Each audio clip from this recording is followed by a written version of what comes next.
Those bears out in that game. And it's amazing what you can do with those bears in this game.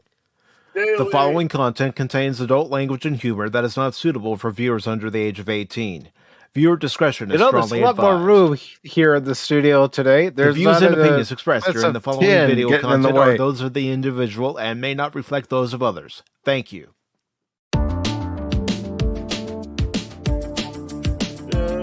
Boulder is evil. You do things with bears, man. Don't play that game. Come on, man. You people. These people.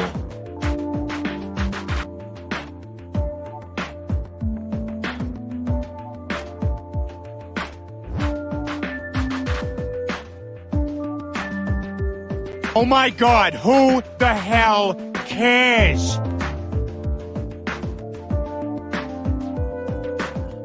He's not in today. He's not here today. Yeah, leave a message. His mom called, said he wasn't going to be here today.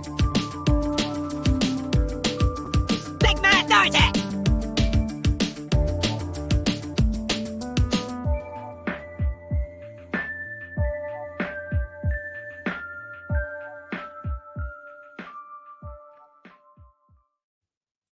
Good morning, good afternoon, good evening, and welcome one and all to this edition of Pacific414 Pop Talk on the Pacific414 YouTube and Rumble channels, along with Baron Orman Tagge's Fandom Legacy.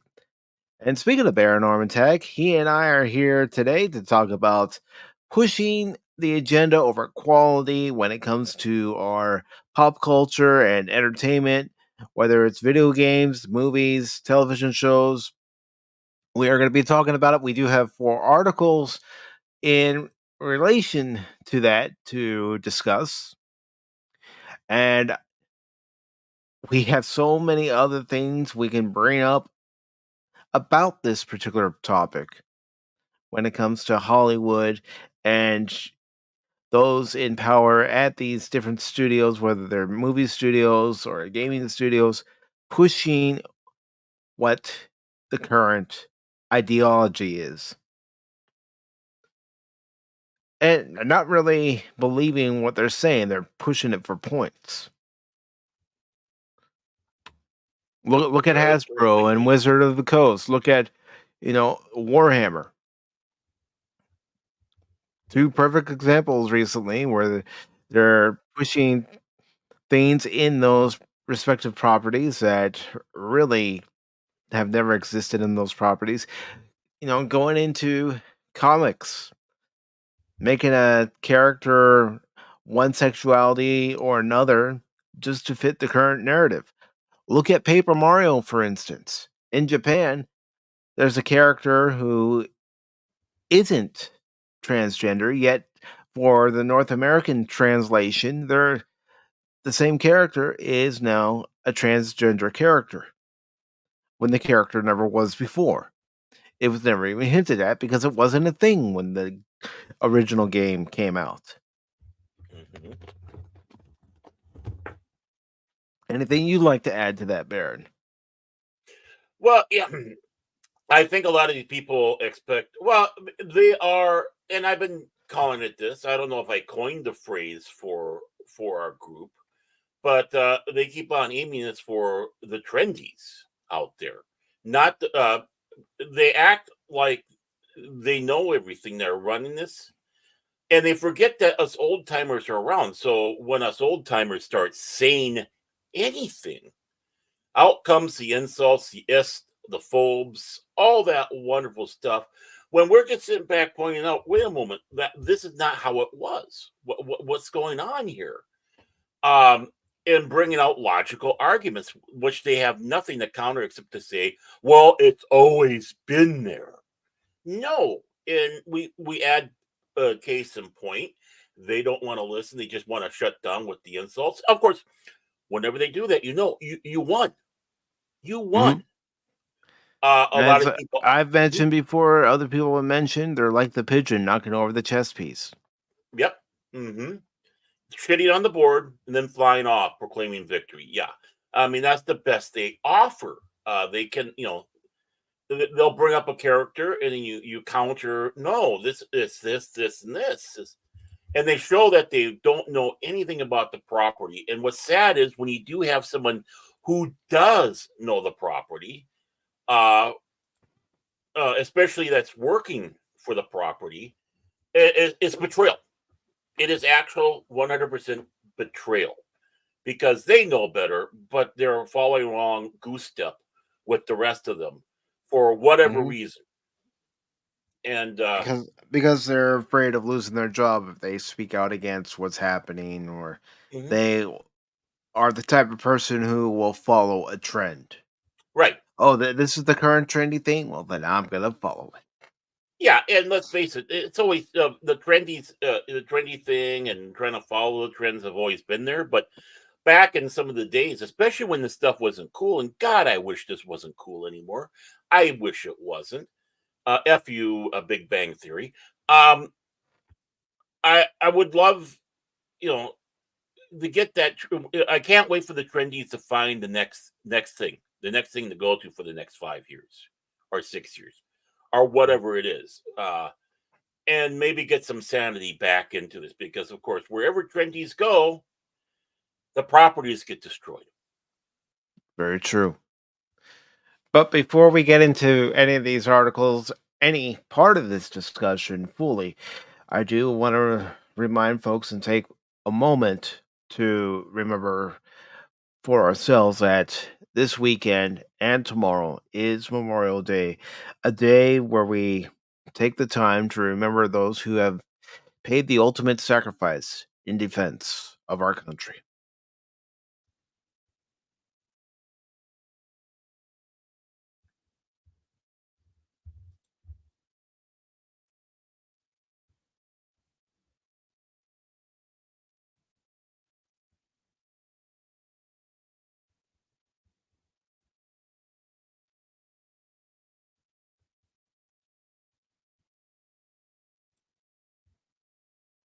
Thank you. Hmm. Yeah, I just want to. I don't know. It is a rant, but it's not a frothing at the mouth, pounding the table, Alex Jones type of rant. But the one thing I just, especially as I've gotten older and older and older again, is how much I despise the fact that people look at this weekend as, oh, it's the start of summer. Let's go out, have fun, and picnics and movies and all that, all that stuff, and then forget what truly this day is. Um, celebrating it with sales. It's the Memorial Day sale. It's the Memorial Day. Oh, I'm sure that Uncle Bozy died for you to go out and get a special deal off your HD TV. I'm sure they died so they could get the other specials on vacuum cleaners and stuff like that, and celebrating that way. How we've ignored truly what this day was, which one of the biggest crimes was making it this Monday, making it every Monday every year instead of it moving around like it used to in the old days. Because Hmm. this is a holiday. And what does holiday really mean? It means a holy day. It's a national holy day to remember those. We cannot even take a step back and and just not think of ourselves, but think of others. People who've died as recently. Well, anybody who's is serving right now. Someone who Hmm. might be in Berlin that all of a sudden something went wrong and someone crashed on him or her, and they're no longer with us. They died serving the country, even though quote unquote we're in peace. Uh, we need to stop it, and start remembering what this day is for. The greatest thing we could possibly do is just eliminate this every Monday thing and get back and pounding into the heads of kids in schools and others what this day truly means. It Yes. means someone died that they can be here. And you wouldn't be too shocked. I don't think you would. Maybe others would, about how many people confuse Memorial Day with Veterans Day. Oh yeah, right. which is a little See, bit more of a celebration because we yeah. do it celebrates all veterans, especially those who are still alive. And why not, celebrate them by going out there again? I kind of find sales disgusting unless it's like, hey, bring in your DD 214, and if you do that, you get a special, or Hmm. you get so much off of dinner or a free dinner, right? But only those that show the DD 214s or such. Yeah. It's like I worked for a store, and on the Veterans Day, if they had, proof that they were a veteran, then they got a discount. Hmm. And it was a pretty good discount too, especially Right. off groceries. And Hmm. Right. And but, and that's but it. that's what Back to this. Veterans Day is about, honoring those who have served. Memorial Hmm. Day is honoring those who paid the ultimate sacrifice while Hmm. serving the country. Right. And really, honestly, remembering because they may have uh, survived the war, but what they suffered from Hmm. killed them later. And Yeah. whether it's a wound, physical, mental, that mental wound maybe even bring them to the point that, they decided to, say I quit. If people catch what I'm meaning there, which is all across that board. So I think we need to again get back to those basics. Yes. Remember what it's for, even if it means that we here on Pop talk about it. Mhm. So, and that's my rant. See, no frothy mouth, no pounding the tables, because um, really, it's part of being respectful for them. And of course, tomorrow I'll be spending my day thinking about them. Yeah. As will I. Even while I'm streaming, I'll be thinking about them. Hmm. You can go by several, grave sites Hmm. in my area. I'm sure you can go by many grave sites in your area, Baron, where Hmm. somebody who paid the ultimate sacrifice is Right, now in their final resting place. right. We have Fort Snelling, our field of stones, Mhm. and our version of Arlington, you might say, which is of course a lot smaller, but boy, they got a large spot to add more people, and that's kind of painful to see. You want it to stop, no more. Okay, Yeah. let's bring it into it. No, residency is over because we didn't have anybody die in service. No, we'll put the veterans in, and the last veteran that goes in there, that's it. We close the door because we don't have any need for it. But I'm a realist too. I can live my fantasy, dream my fantasy, but I know the reality. Yeah. Yeah. So, to all the families out there that did lose somebody to the war, whether it was actually during the combat or complications after, we do think about you. Those that were in my family, I'm sure if those Yes. that were in your family, Mike, and Hmm. uh, those they left behind to remember them. We do have that honored duty to do Yeah. so, just to teach a lesson that war is hell. And I mean, you know, hearing how my uncle was before he went to Vietnam and how Vietnam changed him, hmm. it affected me even till the day he passed away. Hmm. Yeah. Um, Because I only knew my uncle as the person who had already been to Vietnam. I didn't mhm, know him prior to that, right. but he was changed. Hmm. And it does change people. Mhm. It makes 18, 19-year-old boys become 30-year-olds, 35-year-olds because they have to grow up fast. Yeah. But yet they're told, There's okay, no safe space. There's no hand holding. You're right. you're out And there on the battlefield, and it's hell. mhm. And I was just about to go on a rant I didn't, I'm trying to hold back, but here you're telling an 18-year-old, especially back in the days of Vietnam and such, oh, you can't vote. You're too young to vote. You're too young to, even like today, you have people who are 18 years old, and now they're told, oh, you're too young to drink, but you're old enough to die. Oh, you can't go out and buy a firearm, but here, take the latest and greatest weapons of destruction here in the service and have fun. Uh, you can't rent a car, but oh, don't worry. Here's a tank. Have fun.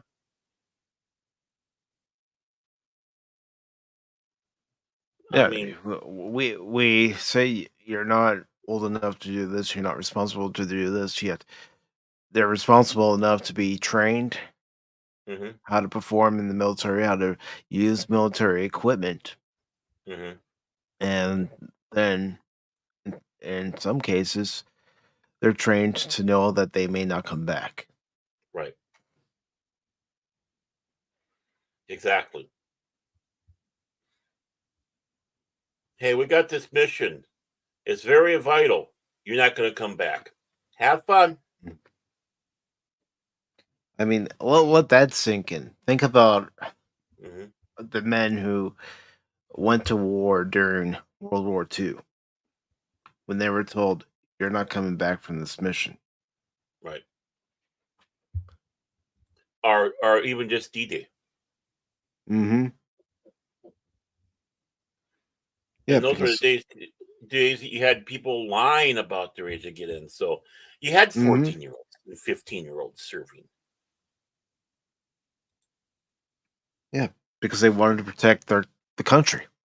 hmm So, Tyranny was happening in Europe, hmm and they wanted to put an end to tyranny. hmm yeah. And let's not forget, they declared war on us in Europe. The other one went out straight out and attacked us, Yes, which is why yes, there's a memorial on a boat that's which is not virtually, it is holy ground. it is because Mhm.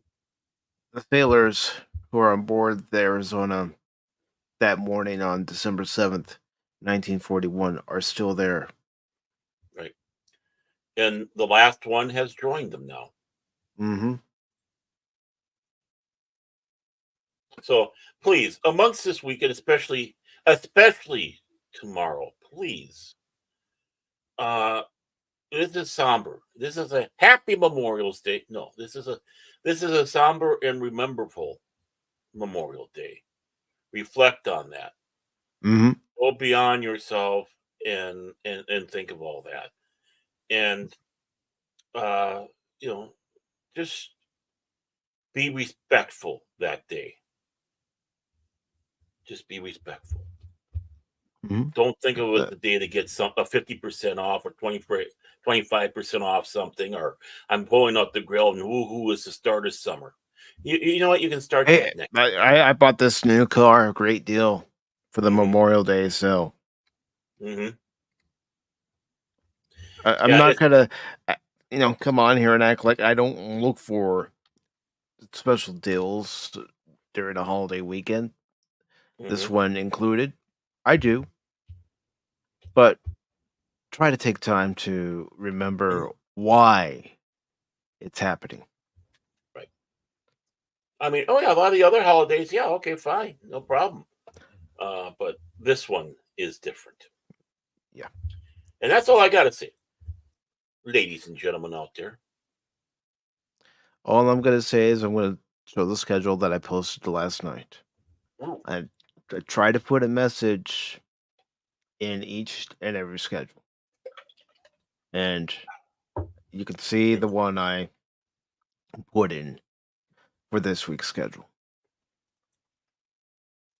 And part of the reason being is because my father, he served in the Coast Guard. My uncle served in the Marines. My grandfather on my dad's side, well, he was in the Air Force. And my grandfather on my mom's side was in the Navy. So my family does have military history of serving this country. And I have met some great people who have served for this country, who have talked about losing comrades in battle and have been affected by the effects of war. So that's why I always try to honor those who have left us, making the ultimate sacrifice by making sure I put some kind of message, especially on Memorial Day, in there. Eh, I'll admit it's a way to tell myself, keep your feet on the ground, your head on the shoulders, because there are people who have paid the ultimate price to allow you to do the things that you do. Mhm.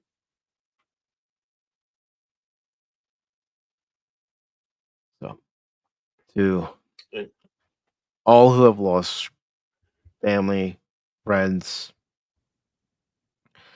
acquaintances due to war, my heart goes out to each and every one of you. And may they all rest in peace. And I just want to sit back and say to everybody's favorite penguin besides Punk Waddle, uh, yes, and we're very happy you are still alive, Wolfsbeck. So Yes, yes. Grateful. Grateful that those of you who have served have made it back. I can't even begin to imagine what you've been through. I can't speak for you all. I can't speak for any of you. I've never served. But just know you have my respect and my admiration and my thanks for everything that you've done for this country. May God bless you.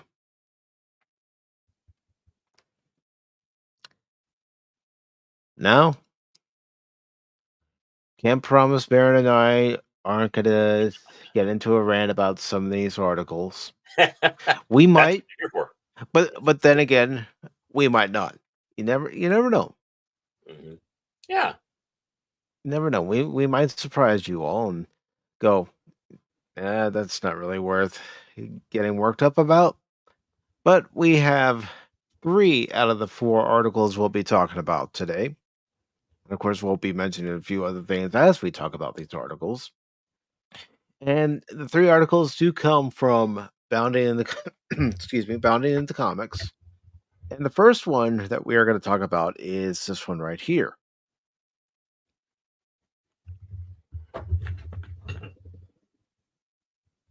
This one right here from Bounding into Comics. It's by Spencer Bakuli. It says Unreal Engine coding standards require video game studios to use inclusive language in programming and documentation. Now we will get into Yeah. this. Yeah. Yeah. All I'm going to say before I even read any of these articles is if you're forcing diversity and inclusion, it's not real diversity and inclusion. No. Okay, before we start, let me do this. I got to get ready. The sun is over the yard arms, so I just got to get ready here. Oh, yeah. So here we go. In proving that identity politics had quite literally seeped into every DNA of video games, Epic Games has taken to encouraging developers to use their popular Unreal Engine to employ inclusive language in their respective titles' programming codes. First added to the engine's official coding standards with the April 22 2022 release of the tool's fifth version and recently brought to light courtesy of its April 2024 update, this new inclusive word choice clause sees Epic Games encourage a curious word given that they consider the following of said standards to be mandatory. Users to use respectful, inclusive, and professional language when writing or documenting a given piece of code. Word choice applies when you name classes, functions, data structures, types, variables, files and folders, and plugins, explains Epic Games. It applies when you write snippets of user facing text for the UI, error messages, and notifications. It also applies when writing about code, such as in comments and change list descriptions. To this end, Epic Games then provided guidance as to what words devs should and should not use in their writing. Do not use metaphors or similes that reinforce stereotypes. Examples What? include contrast, black and white, or blackest, whitelist. They began, do not use words that refer to historical trauma or lived experience of discrimination. Examples include slave, master, and nuke. But if it has historical context, why can't you use it? If you're putting Exactly. it in the context as to what it refers to, why can't you use it? Why? Can anybody explain that to me? Well, no, nobody can, other than the fact that these people are, well, shall we say it, twat waffles. Mm-hmm. Oh my word, you idiots, you morons, you buffoons. How are we supposed to take you guys, literally, how are we supposed to take you guys freaking serious? Unreal. How? We Epic Games. can. And low spec mentions it's been going on for a while. Mhm. And I know this. Bear knows this. Everybody knows this. But I felt that that's why today's show should be titled what it's titled: pushing agenda over quality, because Right. that's what they're doing. Hmm. And you know what? Honestly, it's really hard to have quality when you're pushing agenda. Really, obviously, there's nothing wrong with having a message or trying to show a point of view or anything like that in a game, and it's still good, right? Hmm. There is quality to it, but again, just like anything else, SJW, trendies, all these morons, everything they touch goes from platinum to crap in less than a second. We're talking about milliseconds. Why? Because they're idiots. Hmm. They have no brains. No, They just again, trendies they are they like follow the locusts, buzzwords. That's all they right? know. Right. They're like locusts. They'll come along, destroy your field, and once they get their fat bellies even fatter and their hair is even bluer, then they struggle on crawling across because they can't jump no more to the next one, so they can do the same damn thing. We've seen it with Hmm. comedy. We've seen it with television shows. Now we're seeing it with comics and video games. Well, what's going to be the next one, folks? Huh? I mean, they're running out of things to destroy, but uh it's in some ways it's hysterical. In some ways, believe it or not, it is hysterical and heartwarming because they're pushing so hard now, unlike what they did in the past. In the past, yeah, we did have that. They did try doing that, but the harder they push now means the more desperate they are because they're losing and they know it. Yep. Yep. It says turning to gender related language, Epic Games advises devs to refer to hypothetical people as they, them, and their, even in the singular, and anything that is not a person as it and its. For example, a module, plugin, function, client server, or any other software or hardware component. Further, users are asked to not assign a gender to anything that doesn't have one, nor use collective nouns like guys that assume gender. Okay, how many women and men, nowadays especially, say, hey guys? It's just part of our vernacular. Right. And also take care to avoid colloquial phrases that contain arbitrary genders like a poor man's ex. Oh, Huh? regarding slang, the standards call on devs to remember that your words are being read by a global audience that may not share the same idioms and attitudes and who might not understand the same cultural references and thus aim to avoid slang and colloquialisms, even if you think they are funny or harmless, particularly as these may be hard to understand for people whose first language is not English and might not translate well. And of course, devs are also warned to not use profanity. Well, fuck them. Took the words right out of my mouth, Baron. I go there. Continuing standards next ask Unreal Engine users to be conscious of their use of overloaded words, as many terms that we use for their technical meanings also have other meanings outside of technology. Examples include abort, execute, or native. They detail when you use words like these, always be precise and examine the context in which they appear. Okay. Fuck them. In other words, you can't see a damn No, thing at all. It Eh, means that eh, it's you know nothing to what it do. you know what it seems like to me, Baron? It Hmm. seems like China's influence, doesn't it? You can't do this. A You can't do that. bit. Yeah, I concur. Yeah, this sounds mighty um and I mean this by the government folks. Ping pong pooish.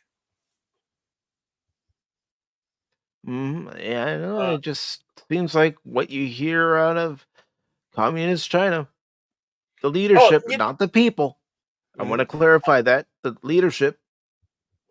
So you can have a game where out there where you have a high powered weapon, and all of a sudden the person that you're aiming it at head is no longer there, but there's this big nice splatter, you know, like a Jackson Pollock on the back of the on the back wall, but you can't say anything about it.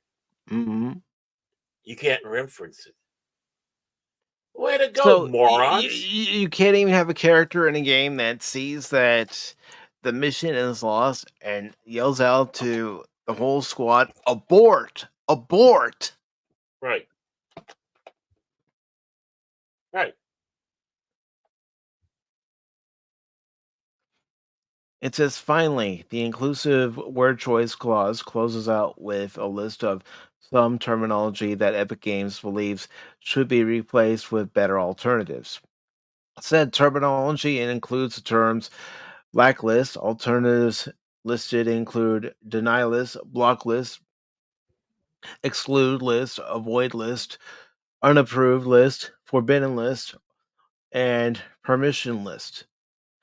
Whitelist, allow list, include list, trust list, safe list, prefer list, approve list, permission list, master, primary source, controller, template, reference, main leader, original, base, and slave, secondary, replica, agent, follower, worker, cluster, node, locked, linked, and synchronized. Well, thanks for See? giving Disney ideas to go into Star Wars and change, master and apprentice, Mhm. specifically master, into leader, or some terminology that they come up with. And Yeah, because master means more than that used in slavery. It just means someone who is of higher rank than you. mm-hmm, They're the master and commander of the ship. They are the mm-hmm, master of their domain. They are the master of this art. They are a master at this game. They're a master at music. Master does not mean cracking a mm-hmm. whip in a field in any stretch of the imagination. Yes, it was used for that because why? He's, Well, you who know was what? the one that was on the farm or on there? They were the master of the plantation. Mhm. And when it comes to Warhammer, you're the master of knowledge. When it comes to Warhammer, you're the master of your craft. I'm hardly a master, but I do know some stuff. But no, I mean, you have a well Mm-hmm. in the Warhammer, you have a chapter master. Yeah, and, What and does I that mean? agree with low spec here. People have lost their effing ever loving minds. Right, master. It's a designation of a level. Mm-hmm. You're going to get rid of that. You're talking about other cultures. Okay, try passing it over into freaking Japan or anyone who's got martial arts. Mm-hmm. What do they say? Yes, master. Mm-hmm. Sensei. Hmm. I'll just say Master Ryu. Hmm. Right. I mean, you go in there and you call them a master because why? Mm-hmm. They are above you and they're your teacher. Mm-hmm. Your teacher, your instructor, your tutor, your Hmm. professor. Right. It finishes off by saying ultimately Epic Games closes out the text of this new standard by assuring the public that they are actively working to bring our code in line with the principles laid out above. Your principles suck and your mother dresses you Mhm. funny. More censorship, wouldn't you say, Baron? Yeah. I mean, uh, you know, censorship in the level of hey, let's turn everybody off and not have them want to be part of this, Mm-hmm. right? Because that's exactly what it is. You can't play in a, and they have, the thing is they have the perfect right for this, right? They have the perfect right to do this. But you know what we have a perfect right of doing it ourselves? Fuck you, we're going to go to another engine to use. Mm-hmm. There are other engines out there. Hey, even better. Why don't we create our new engine, make it better than your engine, and tell everybody, have fun? Have fun, make the game, make it Mm-hmm. enjoyable for everybody, and don't worry about secret lines of coding and words Mm-hmm. that you have to Uh, use. we do have this special clause, so in our contract, don't make games that suck. you know? Yeah, please. We get enough of those. Yeah. Again, the quality part. Mhm. And our staff will help you if you're having problems. Something comes up and doesn't seem right. Here we go. We'll help take care of you. Now, I am going to switch the order of the articles that are listed in the description to Oh, thanks for continue throwing me off. with video game talk, because you all know what's been happening with Sony, Shift Up, and Stellar Blade, how they've been censoring Stellar Blade, even most recently censoring some of the blood and even the costumes even more in Stellar Blade. Well, I think by looking at this article, it shows the arrogance of some creators working for Sony. Just look at that article right there and tell me what you think.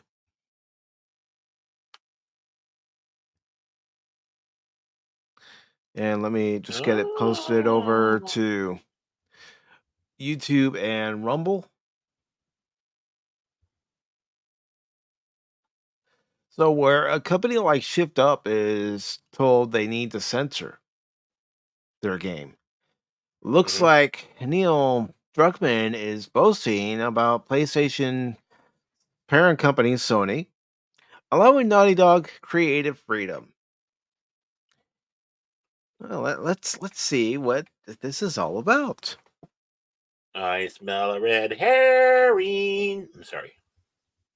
This again is by Spencer McCooley. It was posted on May 23rd of this year. The hardest working man at bounding in the comics. In fact, I think he's the only man at bounding in the comics. Yes, that's right. We're Listen, buttering up, Spencer, so we can try to get you on the show sometime. I wouldn't mind that. I wouldn't either. I wouldn't mind having anybody on the show as long as we can all be respectful toward one another. Right. You have your opinions, I have mine. Let bygones be bygones. Right. No Don't matter let it how control wrong our you are. day. Don't let it ruin our day. And Yeah. No matter how wrong you are, we don't mind having you on the show.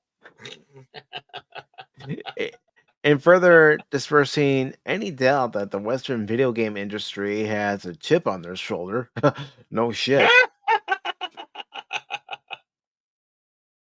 When it comes Please to their laugh. overseas counterparts, the Last of Us co-creator Druckmann has revealed that while Sony continues to censor violent and sexual content in East Asian titles, the PlayStation parent company openly affords his team at Naughty Dog Studios an impressive amount of creative freedom. Mm-hmm. Hypocrite much? I sense a little bit of it. Yeah. I mean, just a tad. I mean, a little in there. Yeah. You know what? Yeah, They're fucking hypocrites. Let's just get they down are. to it.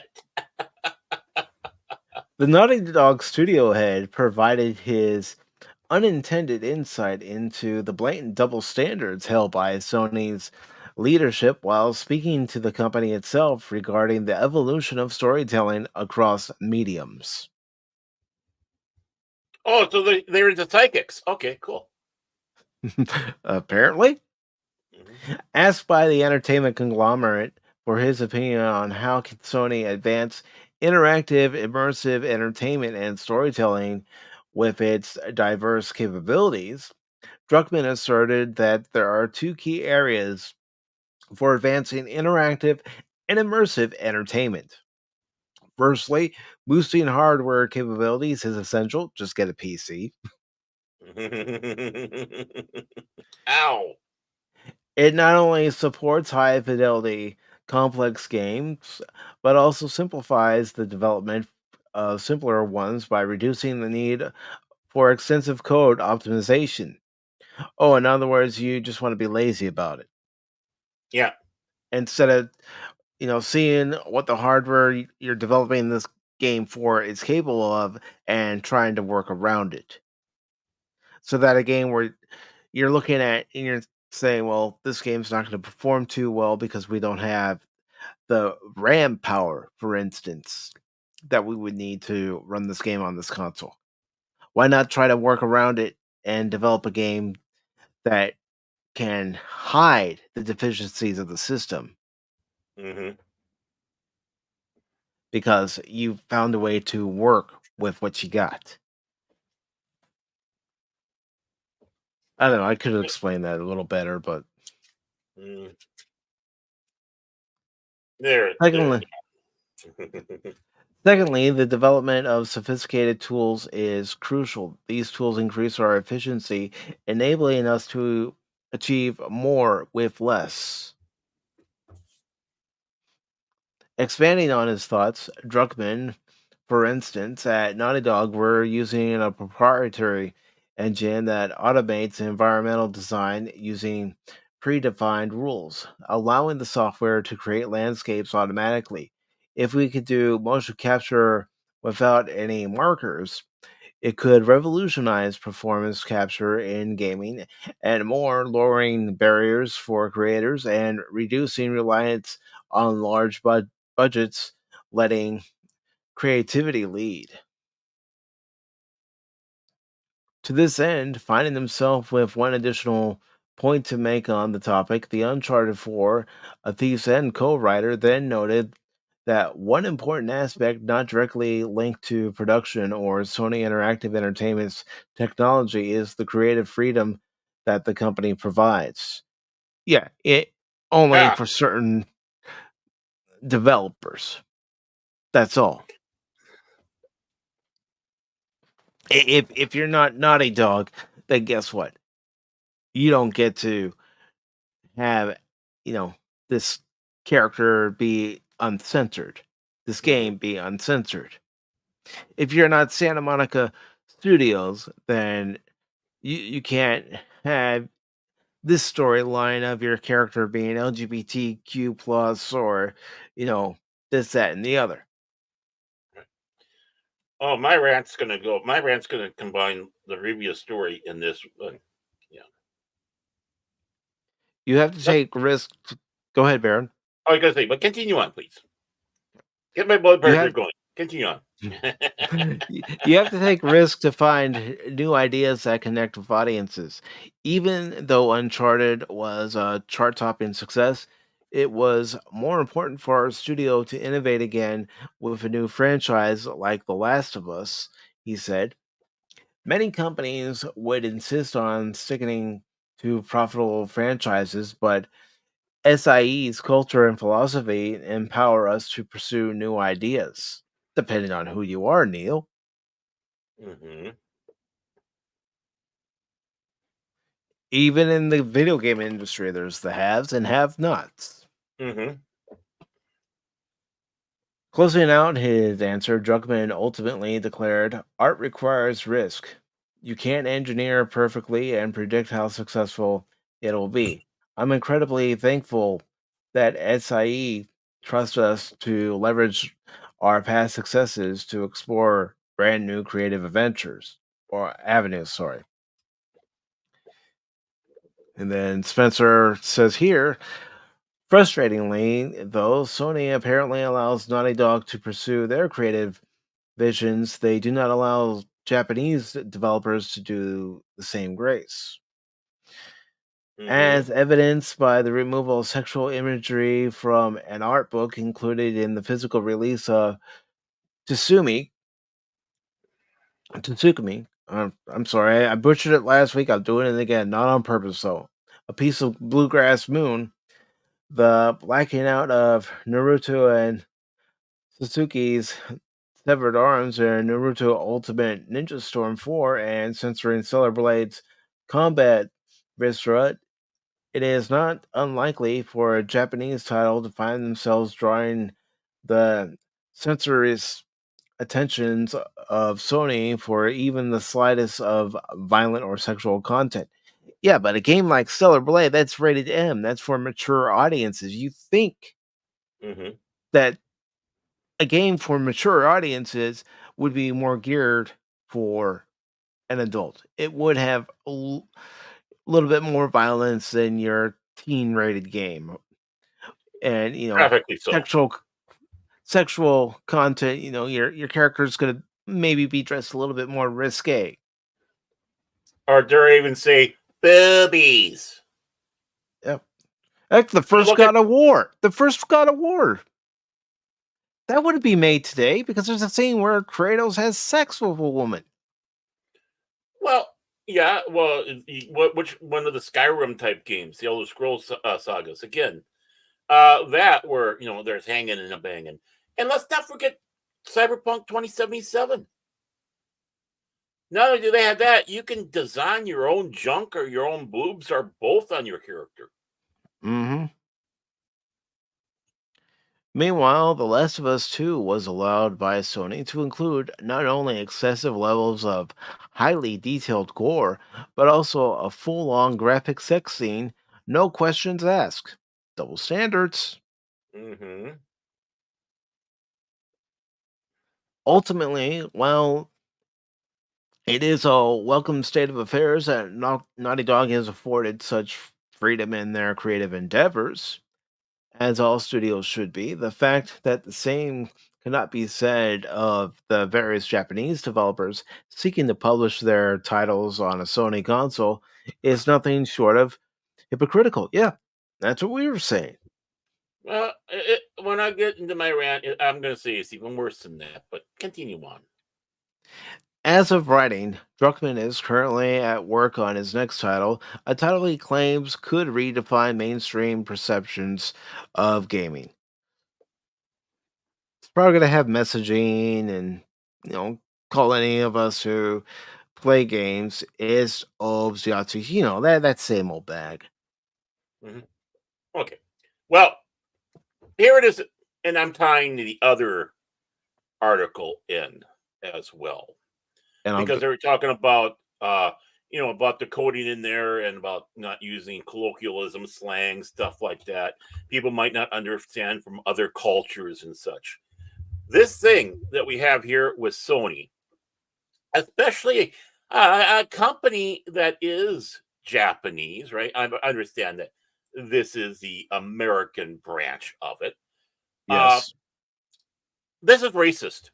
It's a word that is thrown around quite a bit and blindly, but I mean it 100% and true because here you are, these American companies that we have here getting these passes. But when a Japanese company brings its stuff in, we're going to scrutinize all this now and we're going to deny or tell you have to change this or else. And the game may even be tamer than the ones that you see here from the American developer. And yet you're Hmm. being told, oh, you got to change this or else. This is blatant racism against another culture, Yeah. bringing and showing their stuff, and then being told, no, we're not going to have this equal in this playground. You Asians over there, you gotta you gotta jump through all these little hoops, but these people here, this American, we're going to give them carte blanche, and the most We're going to give them the insulting red thing, carpet. right? That's what they're And the giving most the American companies. right, and the most insulting thing is we're an Asian firm, and we can even go back to Japan and kick them in the old happy sacks because yes, this is the American division. Come on, Sony in Japan, get some control over your morons over here. You're only hurting your own people and others around the world with this. I'm tired of seeing this. Personally, I I really think am. Sony of Japan should have full control over all their companies, regardless of whether they're in Canada, whether they're in the United States, whether in the Middle East, wherever they are. It should be Yeah, Sony of Japan that has final say. right. I mean, yeah, you need to have these divisions to help out because you're all over the place. But these divisions should not overrun, override, and they are subservient to their master company. Mhm. Did I say subservient to? Oh my god! I'm sorry. I'm sorry, Epic Games. I'm so very sorry. Not no, and that's just the thing. Uh, we again are accused left and right of this. Like you Of can't being believe it. racist, Yeah, are being phobic or whatnot. ignorant. And then when we do fight that good fight in this area, right? Uh, and holding up the mirror and showing that no, we're not the ones, you're the ones, they still continue on. Hmm. They have nothing else to play on. No, No, Sony, you're a bunch of pathetic pigs. You're absolutely a bunch of pathetic pigs. And Sony America should be Sony and Japan should come in, wipe everybody out of there. I don't care even if they are the ones doing the good thing. I'm talking about full fledged uh, uh, raising everything down and putting salt in the ground so nothing grows again, and then start up a new field with new people who will behave. And when I mean behave, not pull this stupid crap. And of course, remember that they are subservient to their masters. if Nintendo of Japan is going to have Paper Mario and they're going to keep it as it is in their release, then they should tell Nintendo of America, no, you're not going to change this character to a transgender character. You're leaving the character as it is intended to be. Right. And if we But can't no, even understand, Nintendo of oh, Japan lets Nintendo of America say, no, you can change that character to a transgender. No problem. right. And the big thing also in this is they go, oh, you can't do that because people won't understand the jokes. You might think it's funny, but no one will understand it and miss. You know what? There's a little thing called Google. Quit thinking of the gamer as morons. Gamers are not necessarily morons. Some of these gamers have far more intelligent in things than you could ever dream of. Absolutely. They probably have more knowledge about the content that you're creating, whether it's let's have Afro samurais going into battle, who never did, and then calling one No. who denies that says that deniers and racist and all these other things when they're just pointing out the truth and that they're Mhm. basing things off of an anime, which is a fantasy, not history. While you're Yeah, it's trying a to work frame of it as fiction. history, right? Right. So, our just like Cash said, why are you replacing already what we consider in the United States a racial minority with another racial minority? Why are you changing the Persians and making them look like they're smoking a ganja man down in the Caribbean?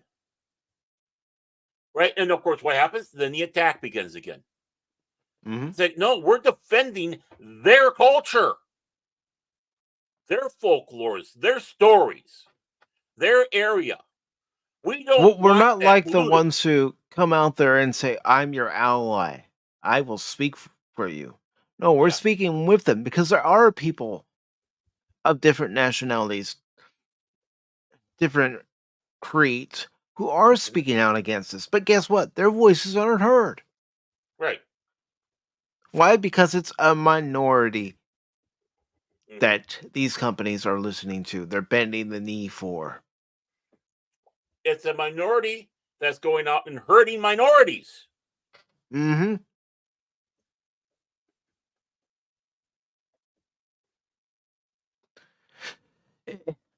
You know, it's just gotten so old, and I know someone can say, "Well, why are you talking about it then, guys?" Because it needs to be talked about.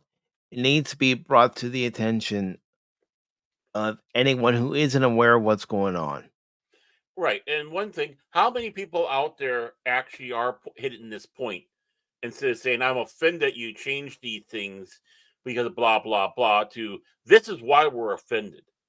And yes, it is protecting other people's histories and cultures and other nations, not just America's. We're talking about Japanese.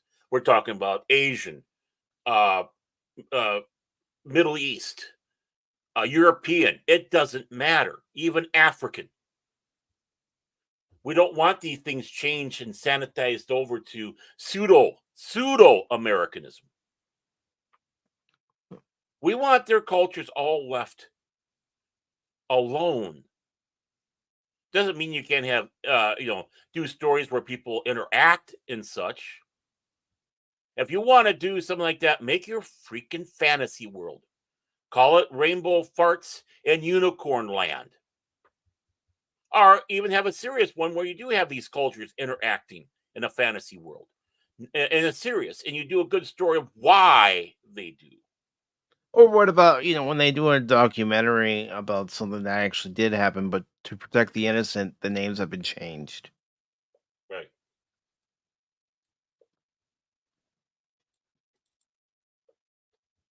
There, I mean, there, there's so many things out there. You want inclusivity? You can do games and such of inclusivity about where people came from. Right? mhm. You know, you have all that, but why aren't people fixating on games that really center around Africa? That'd be interesting to see. But I suppose if we did one of those again, you'd be full because you're showing black culture over there, and they don't want to see that. And I'm not meaning this as an insult. No, No, they have no. they have a rich mythology over there. They have rich cultures. There are many nations, not one. I'm talking about even within countries. They're like the American Indians, where they had their nations. Basically, they have their tribes over there, are their own little Hmm. nation. Uh, I think Uganda. I think it's Uganda. I was told how many languages they have just alone in that country, and it was ridiculous. It's like, how many? You're joking with me? No, look it up. You have an impossibly large number. It's like, okay, we're going to move 20 feet now, and now we're in another language zone. Oh, we're going to move 20 more feet. Okay, we're in another one. Okay, this time we have to go 40 feet, and we're in another one. It's about that. That's what it seems like when you hear that number. So don't tell me that they don't have it, and don't make up shit No. unless it's a fantasy. Research on their gods, and maybe do a story about an African in the savannah that's put on a quest. I mean, I'm gonna resort to a hysterical South African movie, and no, it wasn't racist. The gods must be crazy. Where you, Oh, you and I are on the same wavelength, Baron. I Mhm. watched The Gods Must Be Crazy and The Gods Must Be Crazy too. Yeah, the Great gods movies. must. Yeah, absolutely hysterical. And you know what? The one that isn't looking like a fool is it's a local African from the tribe who is trying to throw this Coke bottle off the end of the earth because it was bringing bad luck to his village, and he's going along, and everybody else, whether they're white or black or whatever, are buffoons. They're all Hmm. buffoons. You have the revolutionaries who are buffoons. You have a guy who's going through his Havana who's white, a buffoon. Everybody's buffoon except for this little guy who's watching it, which is, of course, what the film is about. The meaning's about. Hmm. The gods must be crazy. And you're taking a look from his viewpoint. Excellent film. Do something like that. Yeah. I highly recommend that you watch both films. Mhm. You won't waste your time. No. Oh, not at all. And the thing is that guy was as simple, and I don't mean as an insult. I'm not saying simple minded. He didn't understand what money was when they're trying to pay him, the actor.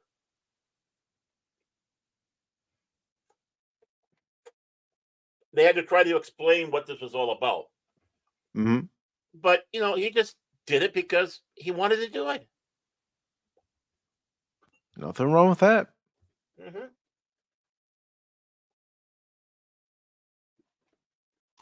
And Oh, yeah. I call this racist. I'm sorry. This is yeah, it is. 100% blatantly racist. And it's a shame. I mean, even more of a shame that it's Sony doing it to Asians.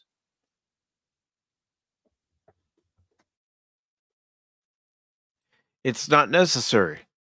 Mm-mm. It's like when you're watching TV shows and movies, they want to make sure that they push out the message, oh, this character's trans, this character's this, that, and the other. Right.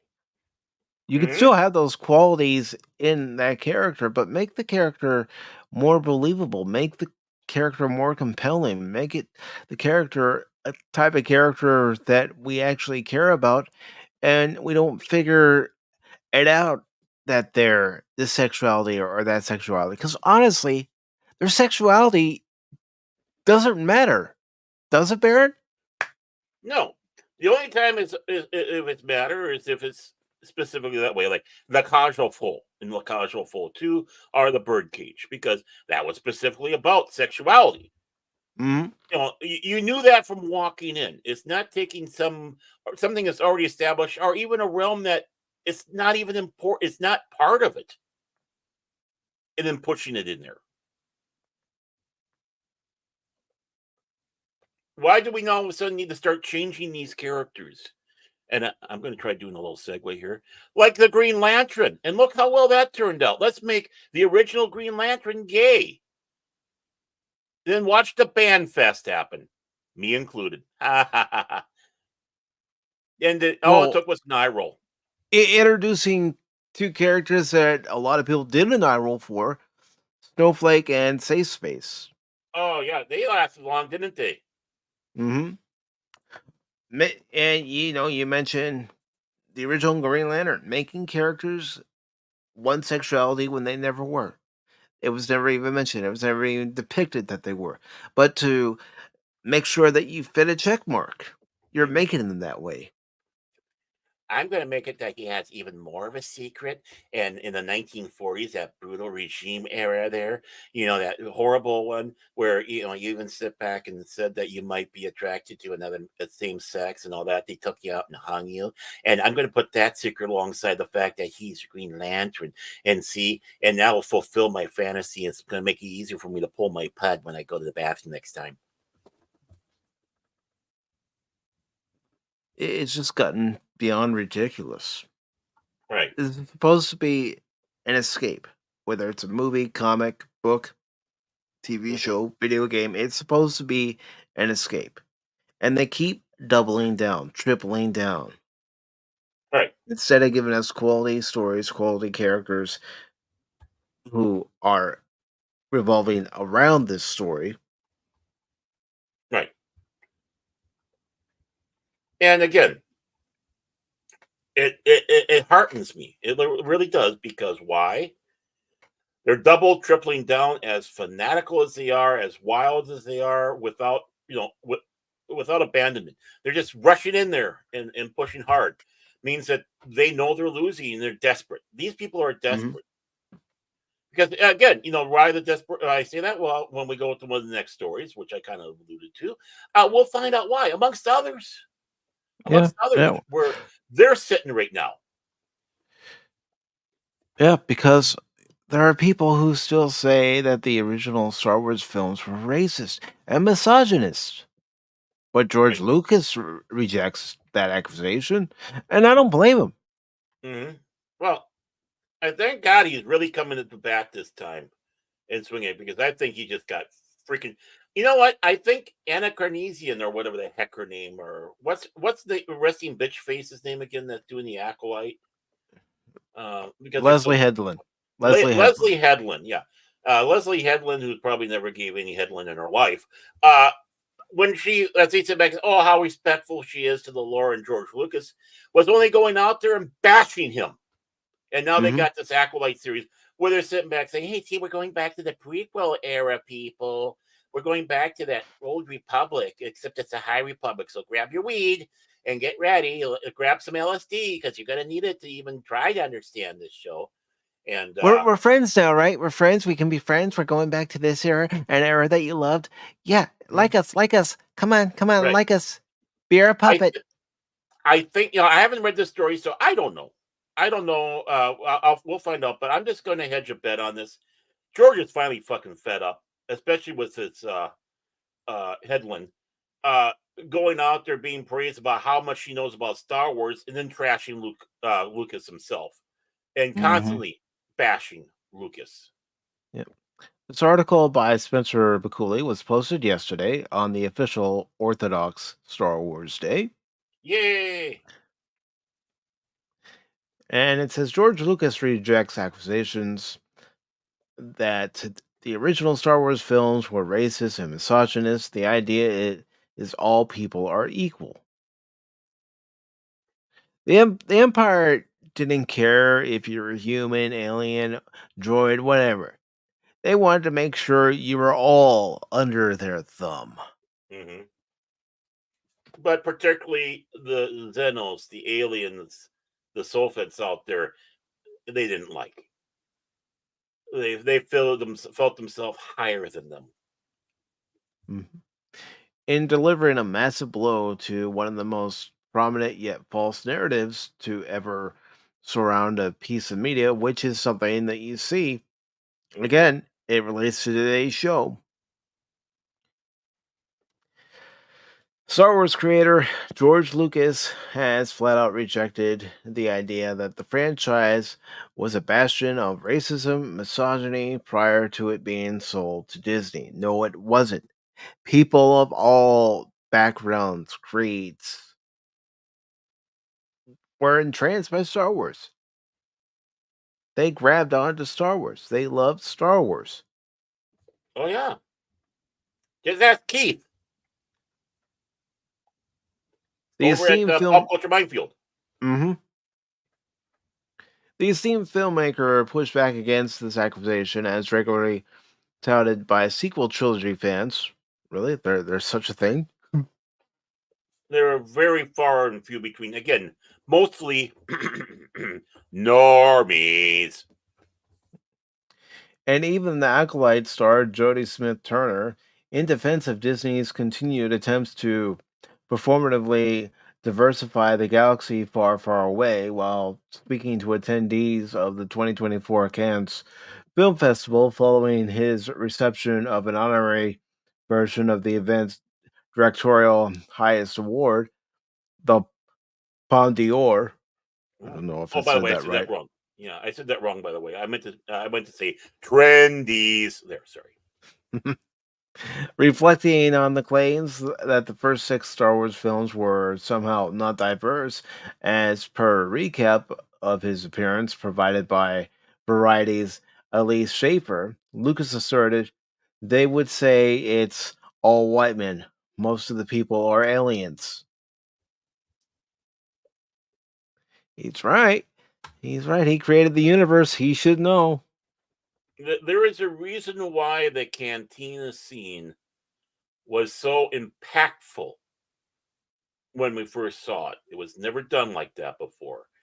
And then why it's so imitated. Even in Star Trek, when you had Journey to Babel, right? You still had the aliens.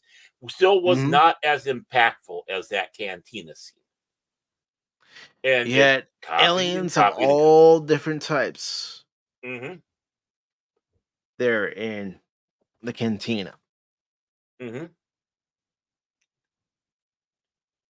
And just sit back and think how often that scene itself was imitated. Yeah, they even tried to imitate it in The Force Awakens. Mm-hmm. Yeah. It's like, hey, you remember Mos Eisley's cantina? Well, this is our cantina. Mm-hmm. But let's not forget Jabba's palace. Mm-hmm. Different alien species. Mm-hmm. The idea is you're supposed to accept people for what they are, whether they're big and furry or whether they're green or whatever, he added. The idea is all people are equal. Amen. Mm-hmm. To this end, Lucas then noted that throughout the franchise, the only beings that faced any sort of discrimination were robots. Yeah, and you see that in the movies. The droids are the only ones that people go, oh, I don't allow droids in here. They have to stay out. Mm-hmm. Right. What they've ruined in the Mandalorian. There's a purpose why you have that, especially as we find out and was kind of brought in the Clone Wars. There's people that still don't trust droids or like droids. Mm-hmm. A decision, he says, was made more as a prediction of the future rather than a commentary on the present. That was a way of saying, people are always discriminating against something, and sooner or later, that's what's going to happen, explained Lucas. I mean, we're already starting with AI saying, well, we can't trust those robots. In regards to the topic of the original and sequel trilogy's non white representation, the director then noted in the first one, there were a few Tunisians who were dark, and in the second one, I had Billy Williams, and the prequels, which they were criticizing, I had Sam Jackson. He wasn't a scoundrel like Lando. He was one of the top Jedi. Mm-hmm. And Samuel L. Jackson wanted to be in the prequels. Right. Even if I'm a And stormtrooper. he pushed for that purple lightsaber. Mm-hmm. He wanted to be unique out there. Mm-hmm. He didn't want to be cookie cutter, copycat, copy and Right. paste. I He mean, wanted to be an individual, Right. which is Well, I mean, something everybody should strive to be, an individual.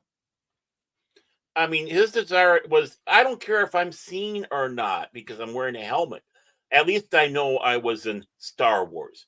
Oh, really? Yeah. Oh, it didn't resonate to black people. Yeah, right. All right. That's just Hollywood again, not knowing their audience.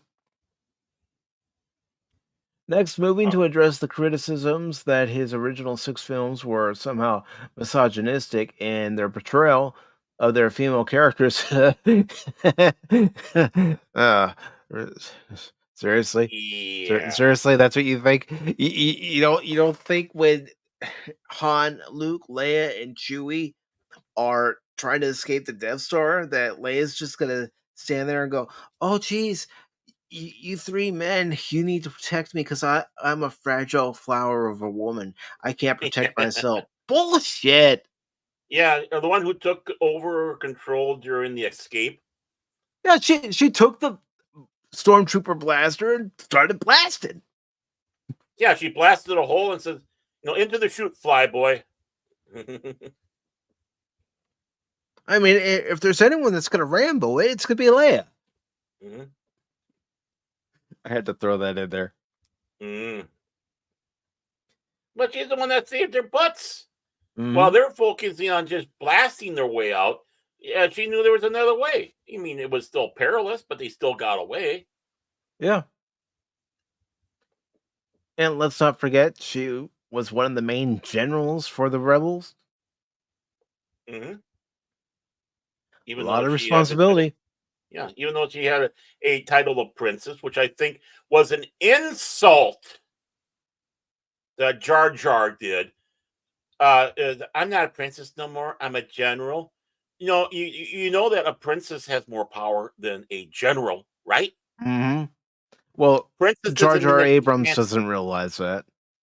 Yeah, I mean, just because she's a princess doesn't mean that all she's doing is preening in the tower, waiting for her true love to come and rescue her and all that. No, it means I'm the boss, bitch. Hmm. I'm the one that's control. You listen to what I say, which she was even trying to say. Listen to what I'm saying in all that. Uh, no, that's a demotion, princess to general. That is demotion. And in the EU, she was the head of the New Republic. I think they did that with the canon too, but much more pathetically done. Hmm. Because that's But all no, they know how to write is pathetic. and I have news for you people. You have people of noble rank that are generals. Princess Hmm. General are, you could call her that. But they've come to the point that thinking that princess is an insult unless it's Diana. Yeah, and it says next moving to address the criticisms that his original 6 films were somehow misogynistic in the portrayal of their female characters. Lucas balked. Who do you think the heroes are in these stories? What do you think Princess Leia was? He asked. She's the head of the rebellion. She's the one taking this young kid who doesn't know anything and this boisterous, I know everything guy who can't do anything and trying to save the rebellion with these clowns. Hmm. Well, think about it. Han was only in it for the money. Right. He was gonna up and leave the rebels, which he actually did leave before he came back and fired the shot that helped Luke Hmm. destroy the first Death Star. That's all he cared about was Right. getting the money and getting away from Jabba the Hutt. Hmm. He was trying to save his life. And understandably Hmm. so. You can understand that he'd be doing that. Yeah, it's the same thing with Queen Amidala. He added, "You can't just put a woman in pants and expect her to be a hero. They can wear dresses, they can wear whatever they want. It's their brains and their abilities to think and plan and be logistical. Hmm. That's what a hero is." And that's what Amidala was. Padme was Hell, Padme went out there on the field when the whole separatist battle started on Naboo, and she wasn't afraid. She wasn't the one that said, "Oh, I got to stay on the ship and look all pretty." No, she was out there on the field.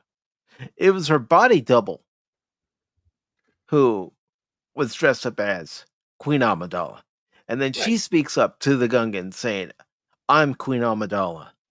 Eh, And She's being a out body there, double like that, yeah, and that body double was putting herself at even more risk because they're trying to take her out.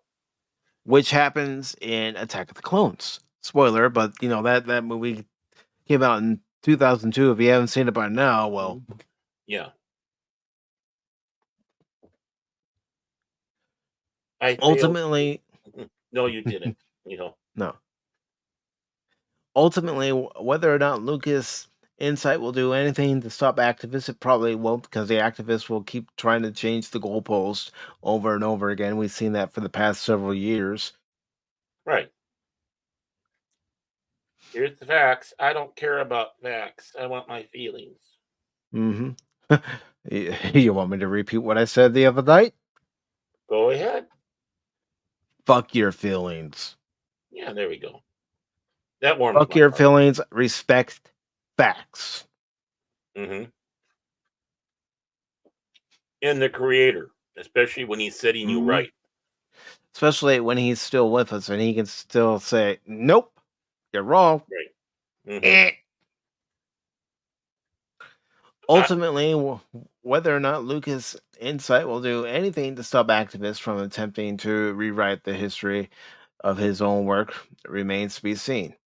Until then, classic Star Wars fans can at least breathe a sigh of relief, knowing that, like themselves, the franchise's creator has long since grown tired of the ongoing attempts to needlessly politicize the franchise.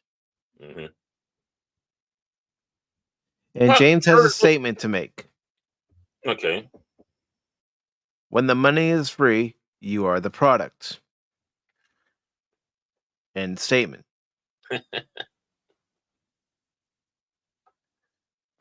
Well, right. I mean, I think George Lucas has probably officially gone into the grumpy old men club.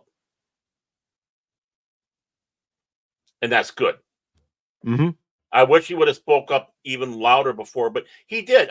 But I think he was kind of hamstringed a little because of Disney and such. But they've come to that point. They got to that point, and he's tired of it. Yeah. He's tired of subpar crap being made, and these people making the subpar crap, all they're doing is shitting on him. The trendies are shitting on him. The know nothings are shitting on him. The ones who don't even care about the franchise and were told bullshit are now going out there and screaming, even though they don't know what the hell they're talking about. They never do. Right. I mean, look at the Jedi Council and the Jedi's that you saw. Either it was episode 1, episode 2, or whatnot. You had, people of Indian descent playing in there as a Jedi. You've had, people, all sorts of stuff. Even if they're wearing a mask, it was still a person that was not of America. Being that they're filming down in Australia. I mean, there's a lot of people that could play the part for the last 2 films, by the way. The first one, of course, England. So you again, you look at, like, in the base, you had the radio lady there, and what does Leia go? It's like, order the recall and get to your ship. And it's a woman who's bravely staying behind to get these things out, and was finally told by the princess to get the hell out of Dodge now. Mm-hmm. So The princess wasn't asking someone else, well, what should we do? It was a princess taking action, saying, let's get our people out of here now. And was a woman who was bravely staying behind and doing that at the last minute. We don't know even if she got out or not. We really don't. But she was willing to take that risk to stay there until it was time that she was told, go. Mm-hmm. That's not a shrinking violet. That's bravery. Some would say stupidity, but it's still bravery, right? Well, So, if you're a general, you want to make sure that your troops get off the ground before you do. You're the last one to leave the ground. right. And Leia was, to the point that she had to go off in the Millennium Falcon. We know how that went, right? Mm-hmm. I mean, you that's an Empire Strikes Back. What about Aunt Beru?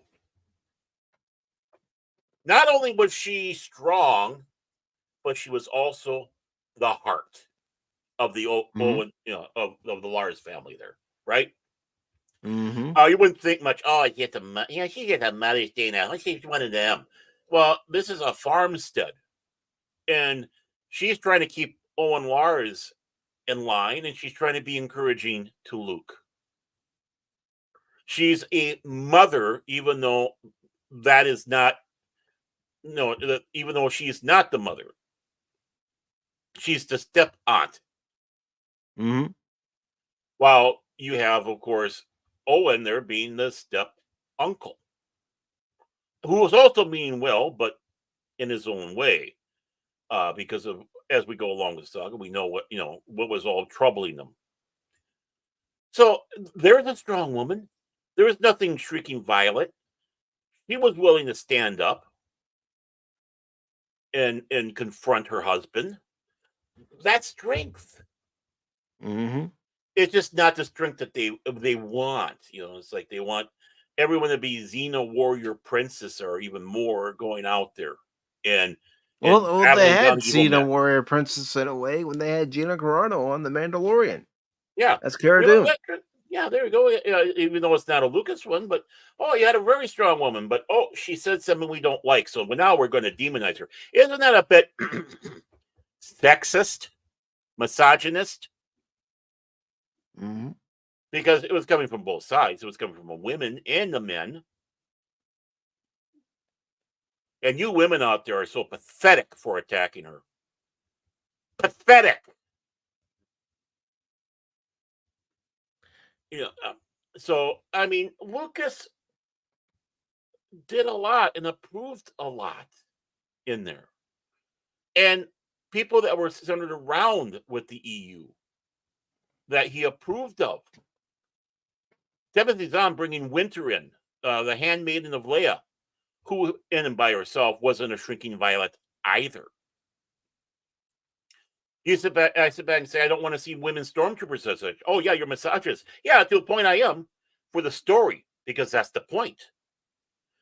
If you were a woman and got anywhere in the Empire, military wise or whatever, it was something to set up and take note of, whether it's Dahlia, amongst all the others that the few that you did see up there. It wasn't one where, all these women are now admirals and grand admirals and stuff. No. Yeah, it is sexist and misogynistic because it's an empire. It's an, dare I say, evil empire. You didn't have Mm-hmm. aliens part of the empire in the high up positions. Very few. And if they were, you took note of them. Thrawn. That's the reason why Thrawn was such a unique and interesting character in the EU.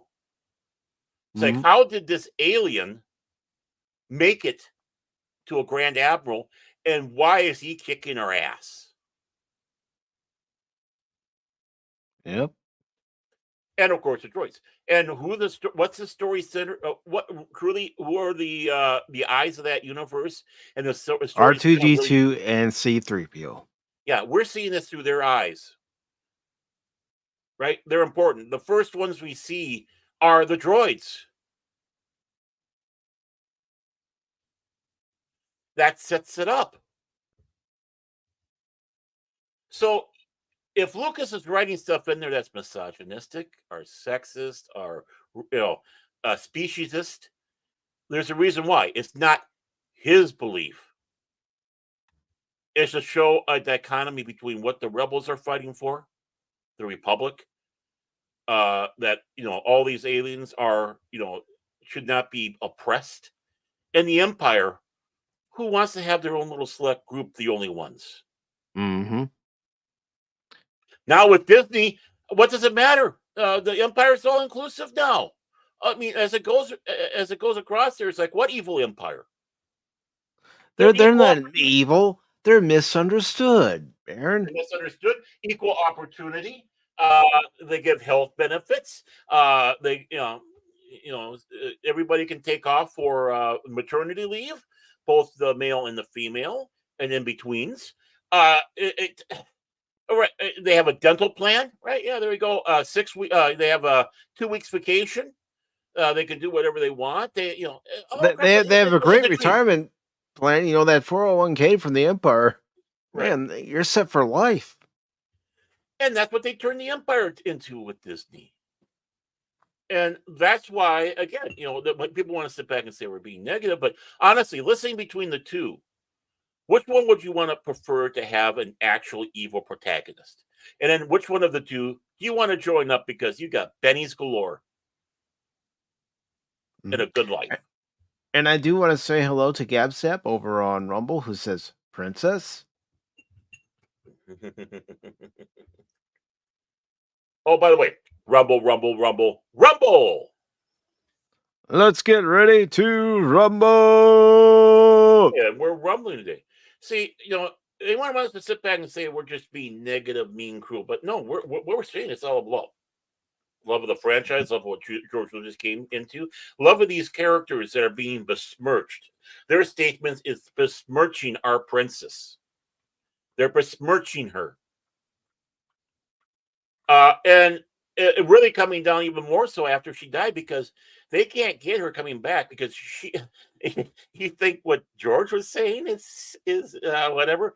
Carrie Fisher was always spicy, and she was more than willing to grab somebody by the nuts and squeeze as she's explaining the situation on why they're wrong. Mhm. So we are going to end up shifting gears, but folks, just remember, if someone says you're a misogynist, racist, homophobic, this, that, and the other because you're defending a franchise you care about, tell them to go pound sand. Yeah. Tell them they're losers. They don't have an argument. Goodbye. No, don't talk to me anymore. You can go and crow about how you think you're the winner, but you've just proven that you're a loser. You trendies. Fuck you, trendies. Now, I'm still waiting on the box office update. I haven't seen anything for it yet. Those I'm still bastards. looking. That's it. Yeah. Fire them. Fire them. I just get rid of them. They need to be fired. Taught a lesson. Well, wait a minute. I think What? I might have something here. Oh, they heard me. See the power I have, folks. Don't mess around with me. I have the power. He got the power. All right. have the power. We'll go with this one. Oh, we are going to be talking about that, but we're going to end on a positive note. Oh, okay. Well, I just was saying that because I got the power. I said something and they're actually doing it. So yeah, being positive. I think even here we're being positive because we're defending and showing our love. Yeah. That's positivity. There's a That reason is. behind it, and we're explaining why, and we're explaining why that we love. If we're explaining why we love, that's positive. If we're building up those, we're positive. We have this article from Deadline by Nancy Tartaglia, and it says I think they should change Furiosa. the name. I think they should change the name of that because that's kind of bothersome. Deadline. I mean, honestly, it just that they should find a more inclusive name for that now, just like Epic Games is doing. They should talk to Epic Game about that. Back to you, Mike. Or maybe they should just forget what Epic Games says and do their own thing. Yeah. Keep it as it is. Yeah. Furiosa opening action muted with $59 million global debut. Why didn't it strong arm the marketplace, international box office? Okay, so last I had seen it was looking to make at least 31 million domestically alone. And I'm going to say it. I'm going to say it, folks. You can agree with me, you can disagree with me, you can give me your point of view. But I think the regular, average, everyday moviegoer is catching on to Hollywood and realizing that all they're going to get is messaging anymore in films instead of entertainment, instead of escapism. And they're saying, nope, we're going to spend our money elsewhere. And yes, factor in the fact that it's more expensive to go out to the movies now than it's been in years past. Yeah. So it says refresh for the latest, of course. If I wanted to refresh, I could. But Warner Brothers Furiosa, a Mad Max saga, was greeted with a very warm reception during the Cannes Film Festival world premiere in an early showcase last week. And amid much love for franchise architect George Miller, it has followed up with strong critical and social scores. Nevertheless, in this currently wonky theatrical landscape, the prequel underperformed in its global opening this launch weekend, grossing 58.9 million from 76 total markets through Sunday. That includes 33.3 million from overseas play and 25.6 million from domestic, the latter for its Friday through Sunday. We are waiting on confirmation of the 4-day North American number given the domestic holiday on Monday. Yes, we expected higher when we did our preview earlier this week, and perhaps the industry as a whole was praying too much at the feet of its origin story. It's undeniably got some amazing action that it does. But there were points in the movie where I felt, okay, they can end it here. It'd be fine. Mm-hmm. Important to recall that while we think of 2015's Rock and Roll Fury Road as a franchise renaissance, deservedly, that movie ended its run with 380 million worldwide, unadjusted. But it just continues to trend. The box office is suffering. It's suffering because people have turned their backs on companies like Disney because of their propaganda, Warner Brothers because of their propaganda, Paramount, Sony. And that's what I'm calling it. It's propaganda. Mm-hmm. I mean, even in my review, I gave the movie a 6.5, and unlike Ghostbusters: Frozen Empire, that hasn't changed. It's still a 6.5. It's watchable. You can be entertained by it, but it's not the best movie I've ever seen, and it's certainly not the best of 2024. If I'm going to say what my best 2024 is for the moment, seeing that the year's not even over yet, it's going to be Doom Part 2. Mm-hmm. But that's just my opinion. You know what they say about opinions. Like assholes, everyone's got one. Yeah. I don't know. What do you all think? And I'm talking Well, about everybody. Watch it on YouTube and Rumble. I want to hear your yeah, thoughts. come on, step up, step up. We can't be the only ones talking, except for you, Phil McCracken. Keep your mouth shut. And speaking of Phil, this is a better pop talk without inclusive with cash money. Well, I cash would have already done with a few of the articles that we talked about already. You know what really grinds my gears? Well, I mean, I'm going to lead off on this one.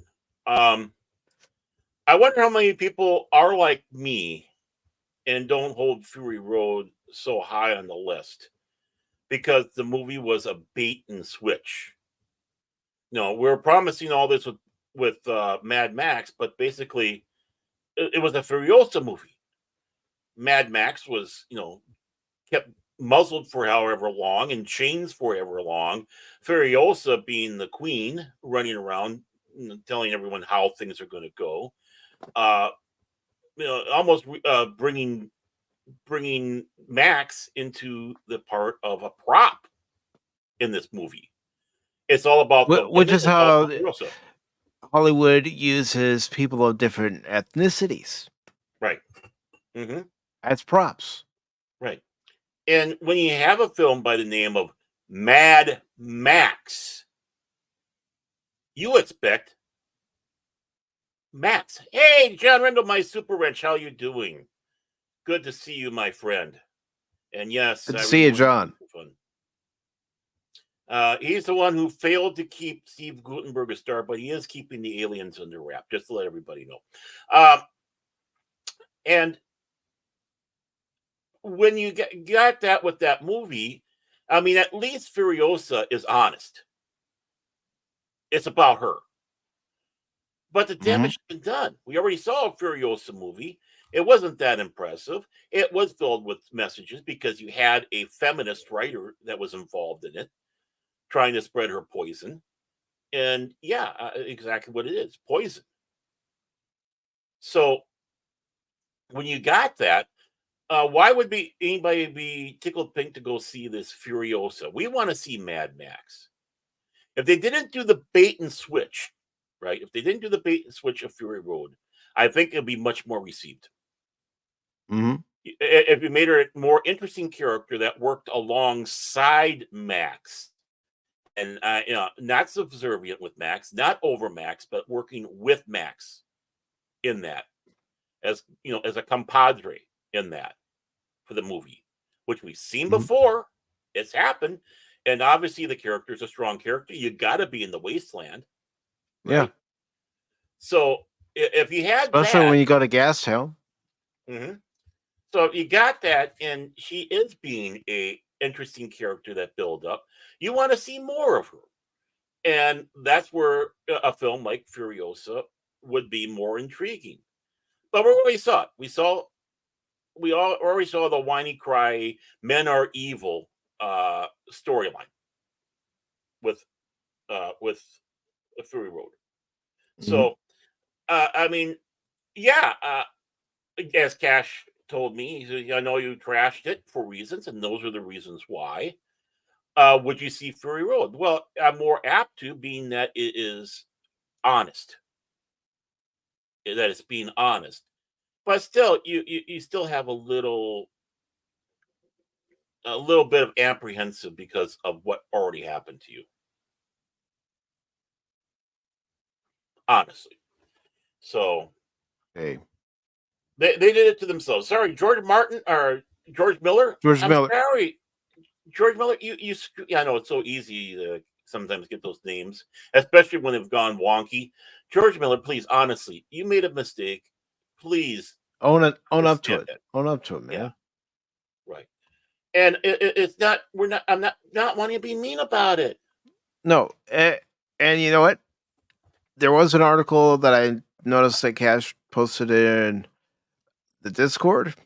So I'm going to go ahead and copy the link for it because it's still related to Mad Max, but it's George Miller's thoughts on the 2015 game, which I highly recommend,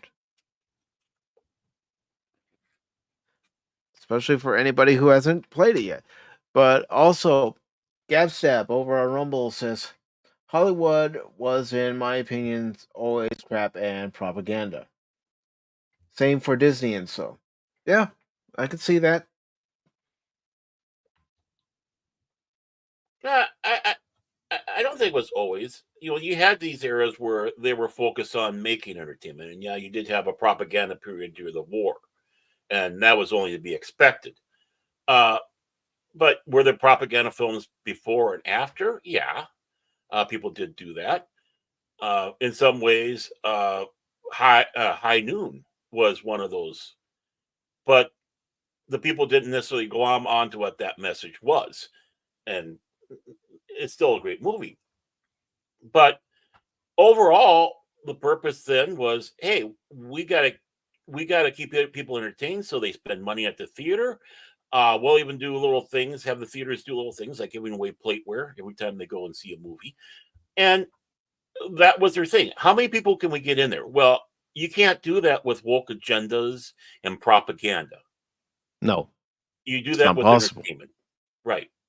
Uh, and yeah, you had films with messages. I mean, obviously there was messages in The Day the Earth Stood Still, or This Island Earth, but there weren't SJW. There were social awareness, not Hmm. social justice warrior, and made you think. Even films like Forbidden Planet made you sit back and think because it was more intellectual.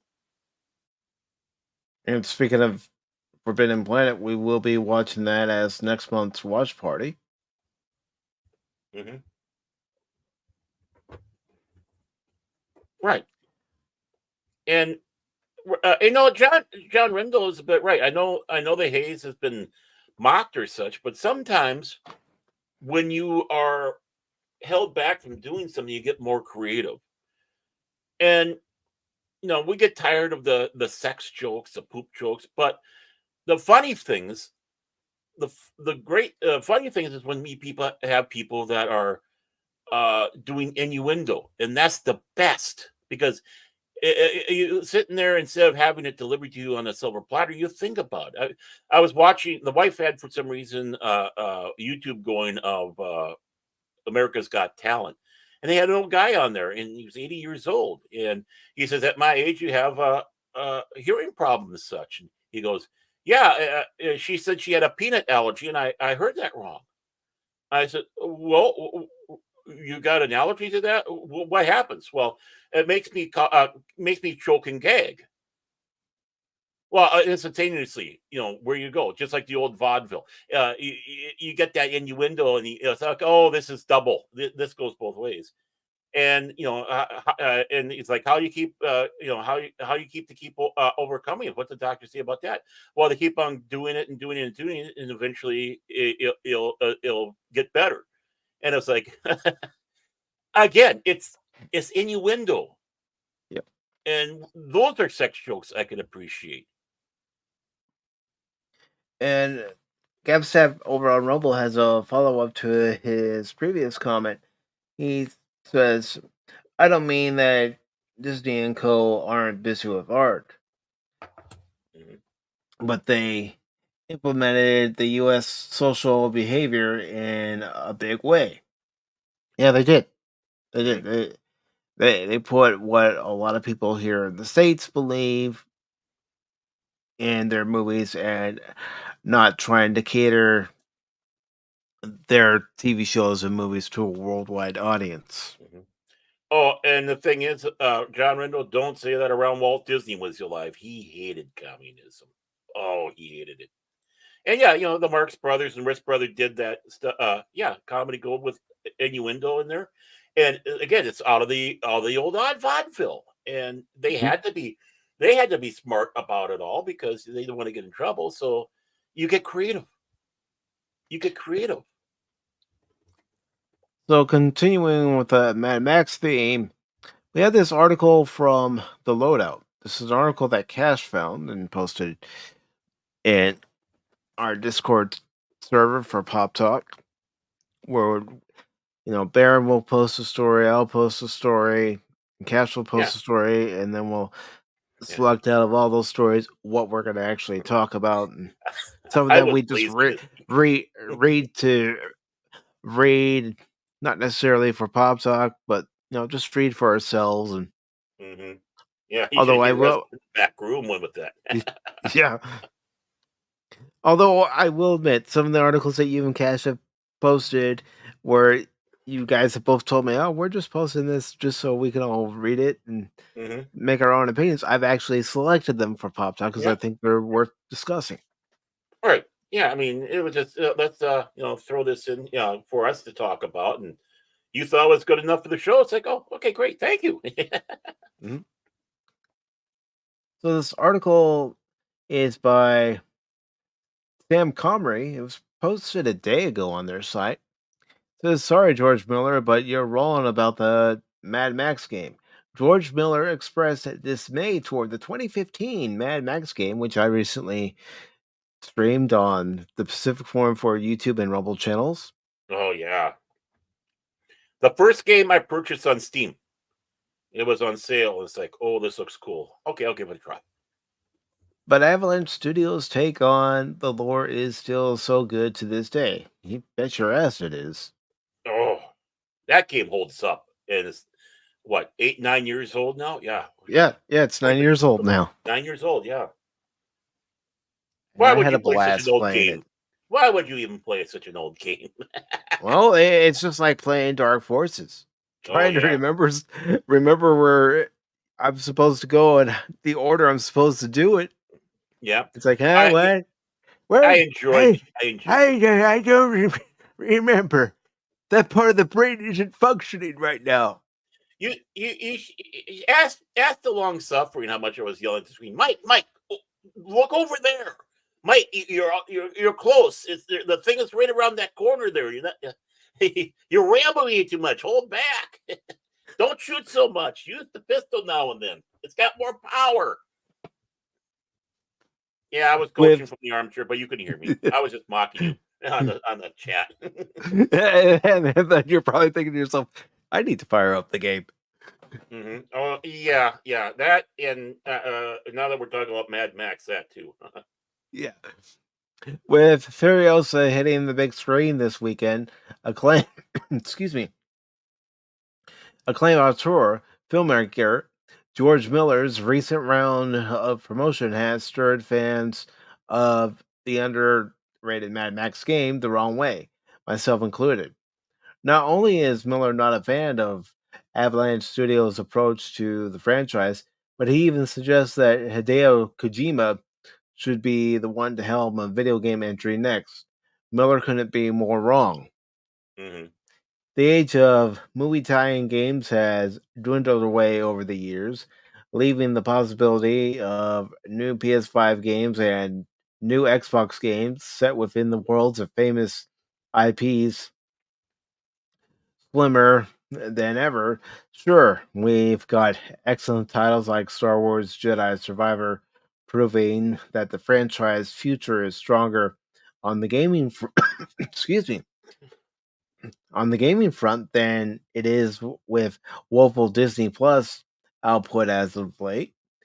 I'm hoping that Indiana Jones and the Great Circle will be worthy of Indy's legacy too, which I do plan to play it when it's on Game Pass.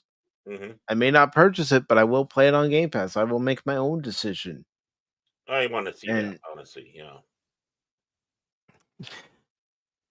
give my own thoughts on the game. I'm not going to listen to what someone else's predetermined decision is about the game. hmm But Mad Max is a rare gem, bringing a niche action series to the masses with a refined spin on Avalanche Studios' open world game formula. Miller recently told Gaming Bible on the red carpet for Furiosa that the 2015 title wasn't as good as we wanted it to be. It wasn't in our hands. Furthermore, to add salt to the wound for Avalanche Studios, Miller expresses interest in asking Death Stranding 2 mastermind Hideo Kojima to conjure up a new Mad Max game. However, Miller says he's got so much fantastic stuff on in his own head, so I would never ask him. But if someone would like that, someone like that would like to take it on because I couldn't do it. No, George, you're wrong. Wrong. You're wrong. That 2015 game is still great. It still holds up. It's still enjoyable to play, and hmm it's nice to look at as well as an added bonus. I The felt like I was gameplay is solid. mhm. Right. I mean, if a story you're upset about, whatever, well, then sit down and go through know, outline of what you want to see the next game. But I assure you, this game was far more better in at Mad Max and Fury Road. It almost gave you a sense that don't go to Thunderdome. This is right after the Road Warrior, sometime, right? Mm-hmm. And you got the max. This is the Yeah. max. Little of words, a lot in action, and a lot in driving. The only thing I wish they Oh, had was motorcycles. yeah. We were talking about that the other night when I mentioned to you how I wish there were motorcycles in the game because that Hmm. would have been fun. Right. Look, I But you adore don't. George. Mhm. Look, I adore George Miller.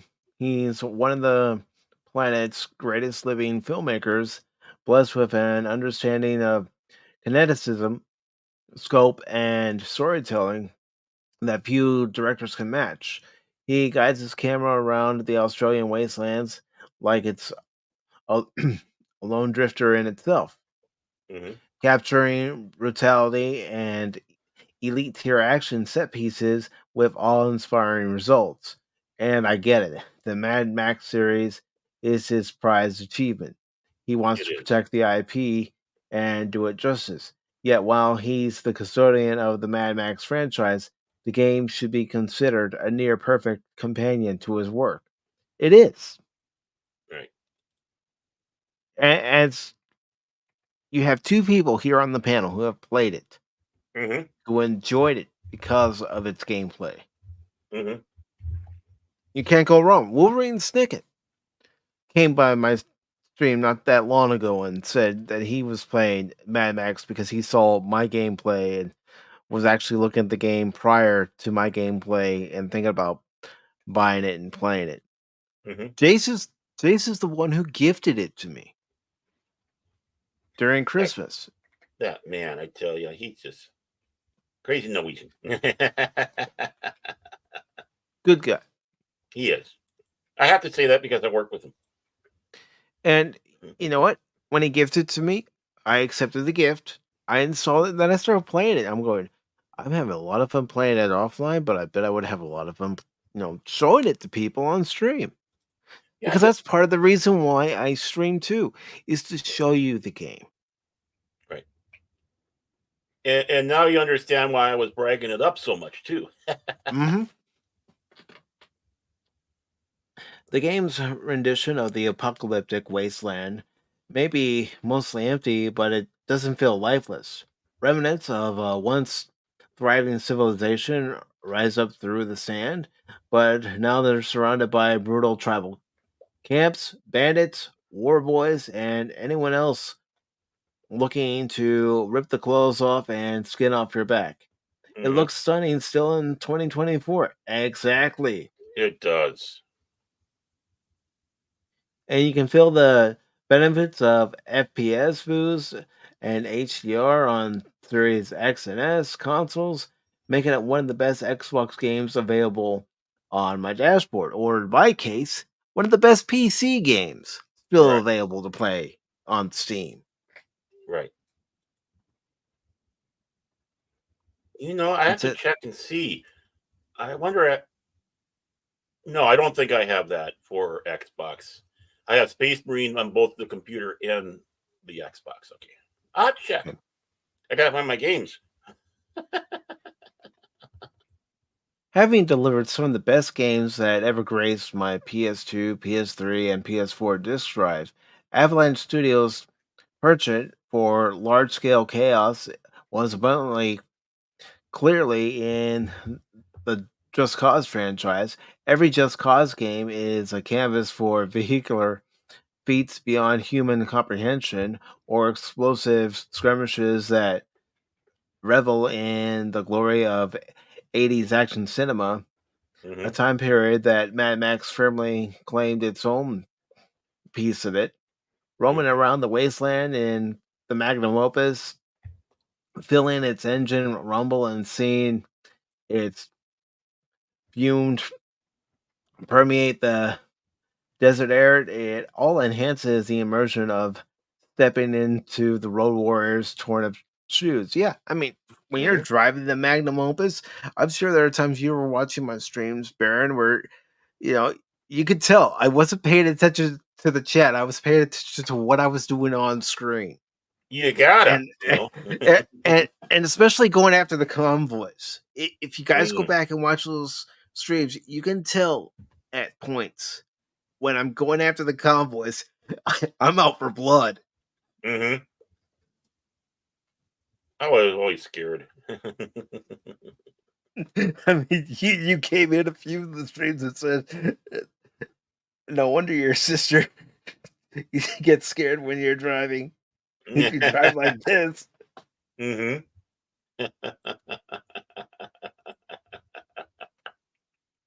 Yeah, I can understand. I can understand your poor sister. It goes on to say Mad Max also enacts the one objective that any spin-off of a beloved franchise should do: enrich the past. Avalanche Studios crafts its own worthwhile story here, a simple one that sees Max Rostansky vengefully seeking reclamation of excuse me, his beloved interceptor.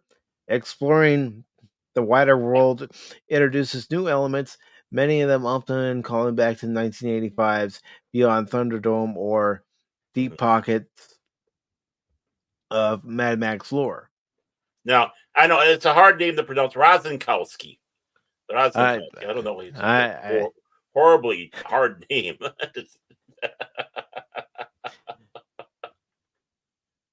Stop it, this Miller. is something this is something that Miller does exceptionally well in his big screen adventures, and that's this blow to the game's reputation stains as Furiosa debuts. Having watched the movie gloriously command my local IMAX screen last night, I was left thinking about how much love the movie pays to the game's lore.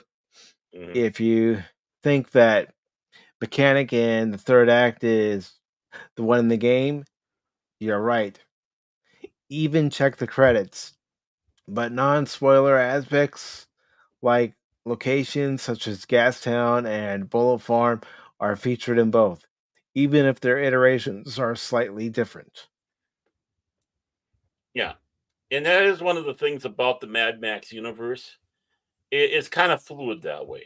I mean, sometimes the connections are hard to connect, but Mhm. that's not important really. What's important is you're getting a great story about Mad Max. The best connection there was, of course, was Mad Max and Mad Max 2 Beyond the Road Warrior. Um, and rightly so, because those were bookends. It was Max losing his humanity and then Max gaining his humanity back. Uh, but yeah, I mean, I don't know exactly what his problem was with this game. I felt this was fully Max. Mhm. So I did I. felt that this, yeah, I felt that this was fully that universe. Because you know what And I did after playing it? mm, I saw that Tubi had both Mad Max and the Road Warrior available to watch. They're not mhm, available at the moment, but they were mhm, at the time. I said, I'm gonna watch them because I'm still in that Mad Max mood. And right, of my favorites, of the three with Mel Gibson, I still like the Road Warrior yeah, over, you know, Beyond Thunderdome and also the first one. right, right. I mean, yeah, that is the pinnacle. That's the pinnacle that you need to rise to when you're doing a Mad Max film. And you did get that uh you did get that with this game. Hmm. There's nothing about it. You felt you were in this game, that universe, and that's the important thing. You had to figure out how to survive in Hmm. that universe while playing the game. Hmm. Not die. I mean, even listening to Chum Bucket. Saint, I don't know if we want to be here, Saint. Yep. Saint. Hmm. Exactly. I mean, Jim Bucket was kind of the Zathras of the game. Mm-hmm. Zathras, not Zathras. Hmm. My If you don't Max, have, he he is not the one. Are you sure about that, Zaffron? I think he's the one. Mhm. Honestly, if you have not played this game, get it and play it if you love Mad Max. I'm sorry, Miller, you are absolutely wrong. I you know what? And forgive me. I don't mean to be mean with this part here. I honestly think there might be he's a little upset because this did do better at being in his universe than Fury Road. Mm-hmm.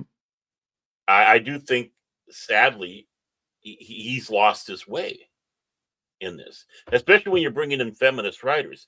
The one thing you don't have in this universe is feminism or any of that stuff. It's it's a bad, horrible, nasty world where your thoughts not trying to wool gaze, thinking, okay, what gender am I today? I'm fluid. What gender am I this moment? Or I am woman, hear me more. No, this is your thoughts It's a kill are or be survive. killed world. Yeah, it's about surviving, how to live. Mm-hmm. You don't have time to have that wool gathering. No place is safe. You have allies that can turn on you at a moment's notice. Mm-hmm. So Very true. So I don't know what you were thinking of with Fury Road. I'm sorry, Fury Road. I list as the poorest. Yeah, I mean it was fun to watch and all that, but that's the lowest rank of all the Mad Max films so far that you have done. And basically, for me, it's like Road Warrior, Mad Max, Thunderdome, and then this. Mm-hmm. And I tell you, Thunderdome is far more fun than Fury Road. Well, hey, what do you have? You had a female antagonist in Thunderdome, Yeah, we Auntie did. Etty. Yeah, played by the late great Tina Turner. Mm-hmm. And they said we didn't have strong female characters in the Like, 80s. yeah, but you, Nah. you you turn a woman of color into the bad guy. See, that's how bad you guys are. She wanted it. Yeah. Do your research. But here's a positive story for fans of both Masters of the Universe and Teenage Mutant Ninja Turtles. Teenage Mutant And I Ninja had Turtles. I have seen the power. Bum, bum. Sorry. I have seen the figures at my local store. Oh, really? The- yeah, yeah. I haven't been tempted to buy them because of the price, Mm-hmm. Which is but another we rant in it by itself. But we're not going to go there. This is a positive no. story, folks. Yes. You This know is what? Even the by last story, we were positive because we're praising Mad Max the game and the other movies. See, we're not negative, but we do point out problems. Back to you, yes. Mike. Yes. We try to look for the silver lining in stories and also in certain topics, and we're not all negative, but you know what? We are gonna make sure that if there's something that doesn't seem right, we're gonna point it out. We're gonna Right. call it out. So we have this article by Matt Morrison, which was posted on Friday. It says Dark Horse Comics to publish Masters of the Universe TMT crossover comic. They were two of the biggest franchises of the 1980s. They have remained popular through a series of reboots and even crossed over for a Mattel toy line last year. This fall, Dark Horse Comics will present a team of story previously restricted to playgrounds around the world, joining the Masters of the Universe and Teenage Mutant Ninja Turtles. Da, da, Turtles of da, Grayskull. da, da, da. That's bad. That's bad. That's bad. Turtle Man. Hi, I'm Michelangelo. Yeah, I I can just, help my superpowers by eating delicious, glorious pizza, dude. you know what? You know what? They gotta put this. He-Man's gotta meet up with the turtles and go. What's the matter? Am I not turtly enough for the Turtle Club?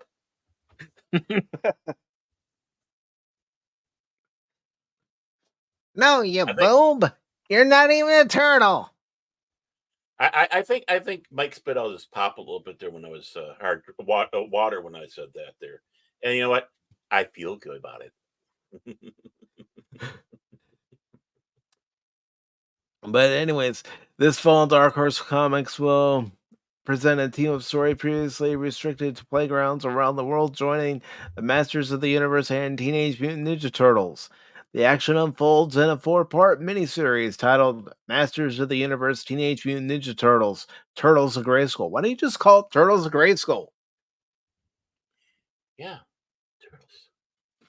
I like turtles. Cowabunga. So does DJ Ronnie G. Mhm. The Dark Horse Comics series finds the Ninja Turtles sent to Eternia after stumbling across Shredder and making a bargain with Skeletor. I need you to help me get rid of these accursed turtles, and I need you to help me get rid of a muscle-bound buffoon called He-Man. Soon, Leonardo, Raphael, Donatello, and Michelangelo are teaming up with the Masters of the Universe to kick some blue bony butt. Cowabunga, Boneface! 3 covers for the first issue can be viewed below. I'm not sure how I feel about the hair on Michelangelo. Yeah, I don't. Yeah, but you know that looks pretty good there. I mean, you know, that's what. Yeah, I mean, that's not bad. That's not bad, except for the hair. Yeah, You know, unless you know, lose the hair. unless he's running for president, you know, going to make Eternia great again. But you know, Well, Michelangelo Trump. This is the worst pizza I've ever had, dude. Mhm. Like, oh my god, dude. This is like the worst pizza I've ever had, dude. uh Lighten up and stroke out there. Uh, yeah, I'm not feeling this cover. no, I don't like that one. That's just too. No, that's. No. I mean, that cover right there. That artwork should be like in a fandom magazine somewhere, and that's about it. Yeah. You, I you don't. know what it reminds me of? Hmm, Mad Magazine. yeah, but the funny thing about Mad, yeah, for some of the stuff, funny thing about Mad Magazine is like when they did their, you know, usually there was 3 parodies in their movies. The artwork was damn good in that, and some of the other Yeah. segments, and then you had segments that had artwork like that, or even like this. Not that I'm shaming anybody at Mad Magazine because you know that's what they humor. It was humor all across the board, man. Having No, fun, because even this artwork goes back to the mini comics that came with the original Masters of the Universe figures. right? It says Dark Horse Comics has assembled a perfect creative team for Masters of the Universe, Teenage Mutant Ninja Turtles, Turtles of Grayskull. Again, you could just shorten it up to Turtles of Grayskull. As long as you have the characters on the cover and people say, oh, wait a minute, He-Man and Teenage Mutant Ninja Turtles are crossing over? My What? curiosity's piqued. Yeah. The scripts will be written by longtime He-Man writer Tim Seeley. The art is being provided by Freddie E. Williams II, who previously drew the Injustice Masters of the Universe and Batman TMNT crossovers.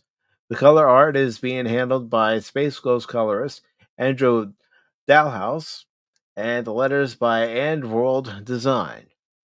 Tim Seeley noted how surprising it was this crossover. Crossover. Come on, Mike, read. It's easy. It's not that hard. You're making it hard.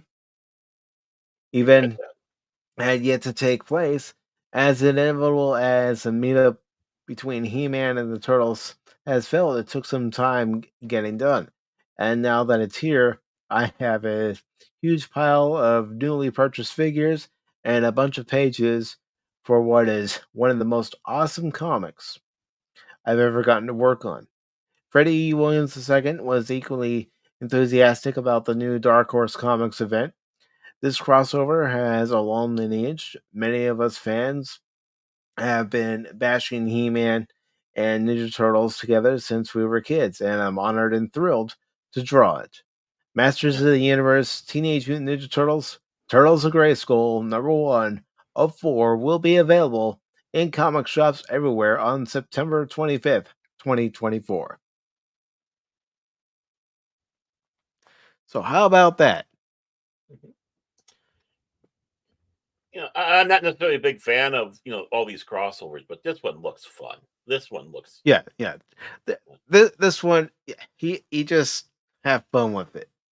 hmm What could Donatello and Man at Arms come up with as the mad scientists of the two respective groups? Yes, Man at Arms was also a warrior, but still, put right. those two minds together.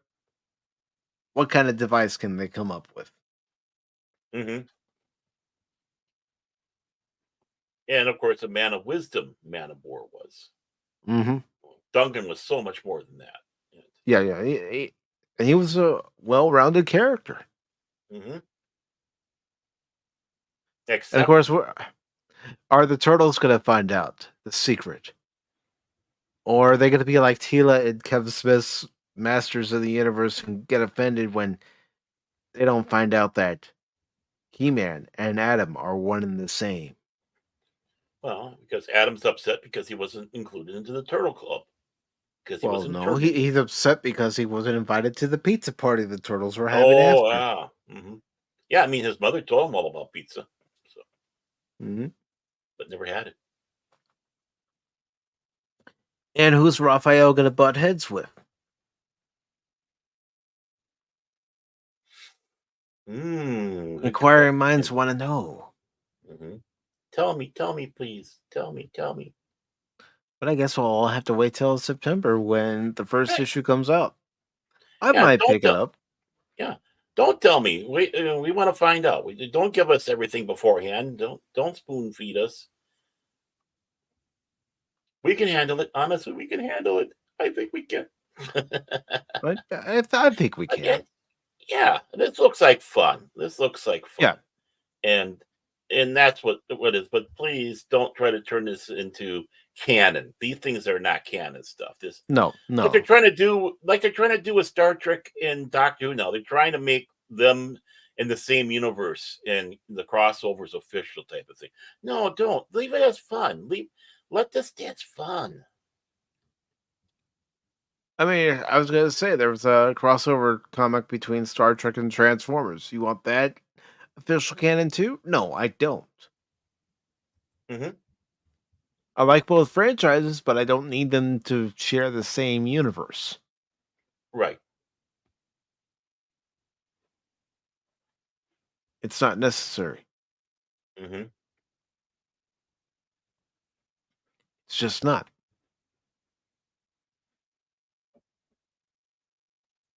And John Randall says, "Gotta run, guys. Oh yeah. Have a great long weekend. You too, John." You too, John. Have a great one and keep those aliens under wrap, man. You're doing a better job than you did with Steve Gutenberg. That's all I got to say. But before we wrap it up here, Baron, is there anything you'd like to say? Anything you'd like to promote?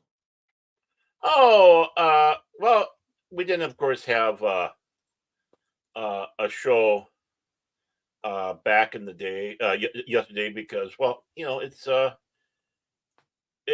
was Orthodox Star Wars Day, so we didn't have it. But next week, this Saturday, 7 o'clock Central Daylight Time on Phantom Legacy. Please join us for Babylon 5 Season 5 discussion. And it will be, of course, Mike Cash. And that's the other thing, too. Cash wasn't going to be with us as well, even though he seems to be popping up everywhere else. I need to talk to that man. So where is Cash Pop? And Philip McCracken, as well as myself. So us four discussing Babylon 5. And then I'd be remiss if I didn't say about my other job with Jace at 540 Studios Beyond. And it's going to be Cash and I. Of course, Jace himself is the ringmaster of it. And Prismatics. And that's going to be, of course, at 540 Studio. anywhere between 6 and 6:30 Central Daylight Time. So I encourage you to join in with that. And since Cash Pop isn't here, I think I should say that I think we are going to be doing Dark Tide on Friday again. Last time Correct. we played with my daughter is a lot of fun. She did well, I think, and Cash was actually a kinder coach. And that would be my Central Daylight Time, 8:30 over at Phantom Hooligans, not Phantom Hooligans, but Phantom Hooligans. And please, again, join us for that. And then the 5:30 rest, Pacific time, 8:30 Central time, and 9:30 Eastern time. yep. So there we go. And the rest I will leave to my intrepid boss here to, because several things he'll be saying, I'll be part of. So that's my spiel. Well, as far as Pacific Forum 4 on YouTube and Rumble is concerned, I will actually be back with a Monday stream tomorrow. And that'll occur at 11 a.m. Eastern Time. It'll be more Stellar Blade.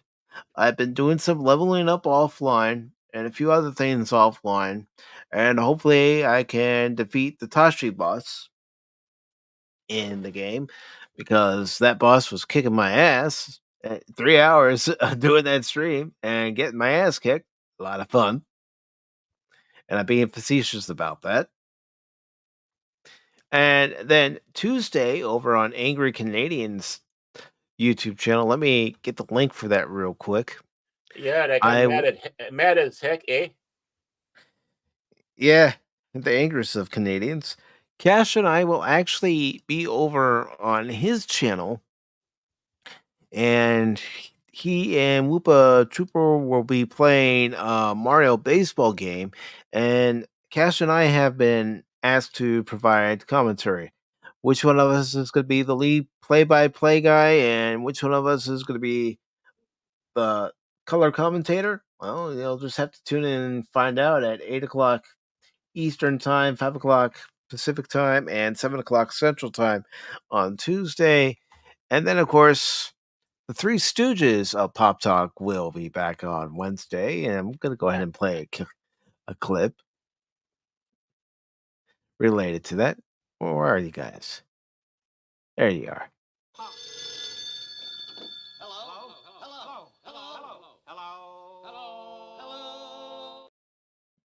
Hello. We will be back. We will be back at 6 p.m. Eastern Daylight Time, not Standard Time, Mike. It's Daylight Time right now.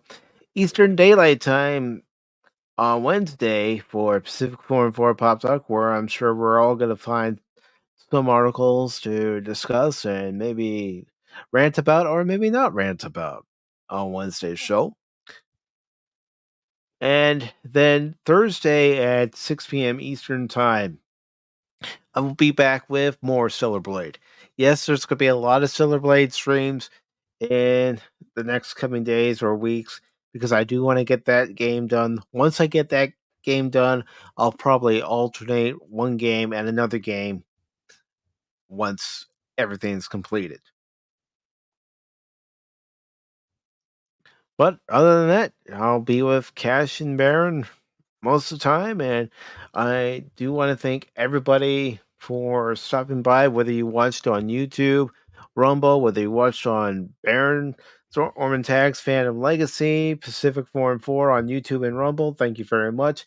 Speaking of Rumble, I want to thank Gapstap for hanging out with us today. Really appreciate it, Gap. And for everybody who watched us, at one point we had 12 people watching us over on Rumble, and that number's been going up and down, but you know, certain topics interest people and other topics don't, and that's fine. And then over on the YouTube side, we had the following folks who joined us today. We had DJ Ronnie G as the first one here. And he said Pop Talk is here instead of there, referencing that Baron and I are dual streaming. So he was obviously on Baron's side. That's okay. Of course, Spock was also in the chat, and also next Sunday at 1 p.m. Eastern. Spock of Spock's Friday Nights will be our special guest. And again, that starts at 1 p.m. Eastern next Sunday on the YouTube and Rumble channels. Then James, good to see you, James. Jet Sparks was here. Everybody's favorite penguin besides Punk Waddle, Low Spec Linux Laptop,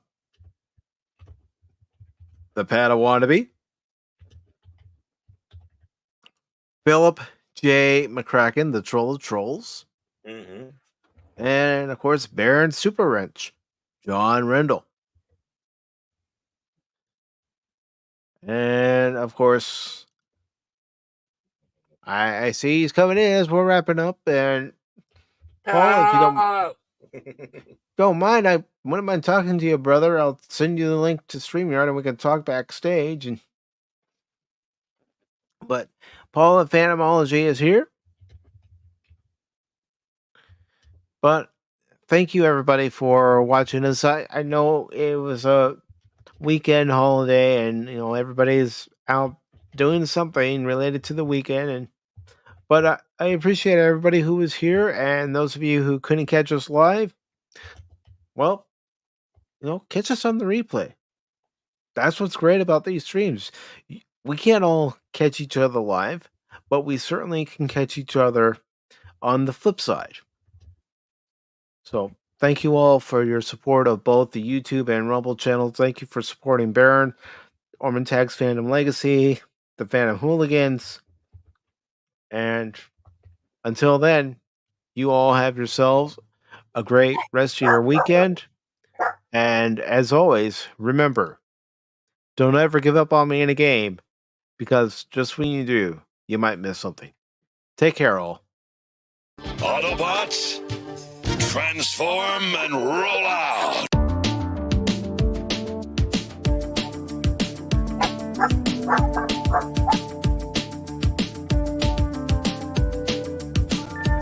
Puck Tuck is where it's at, baby.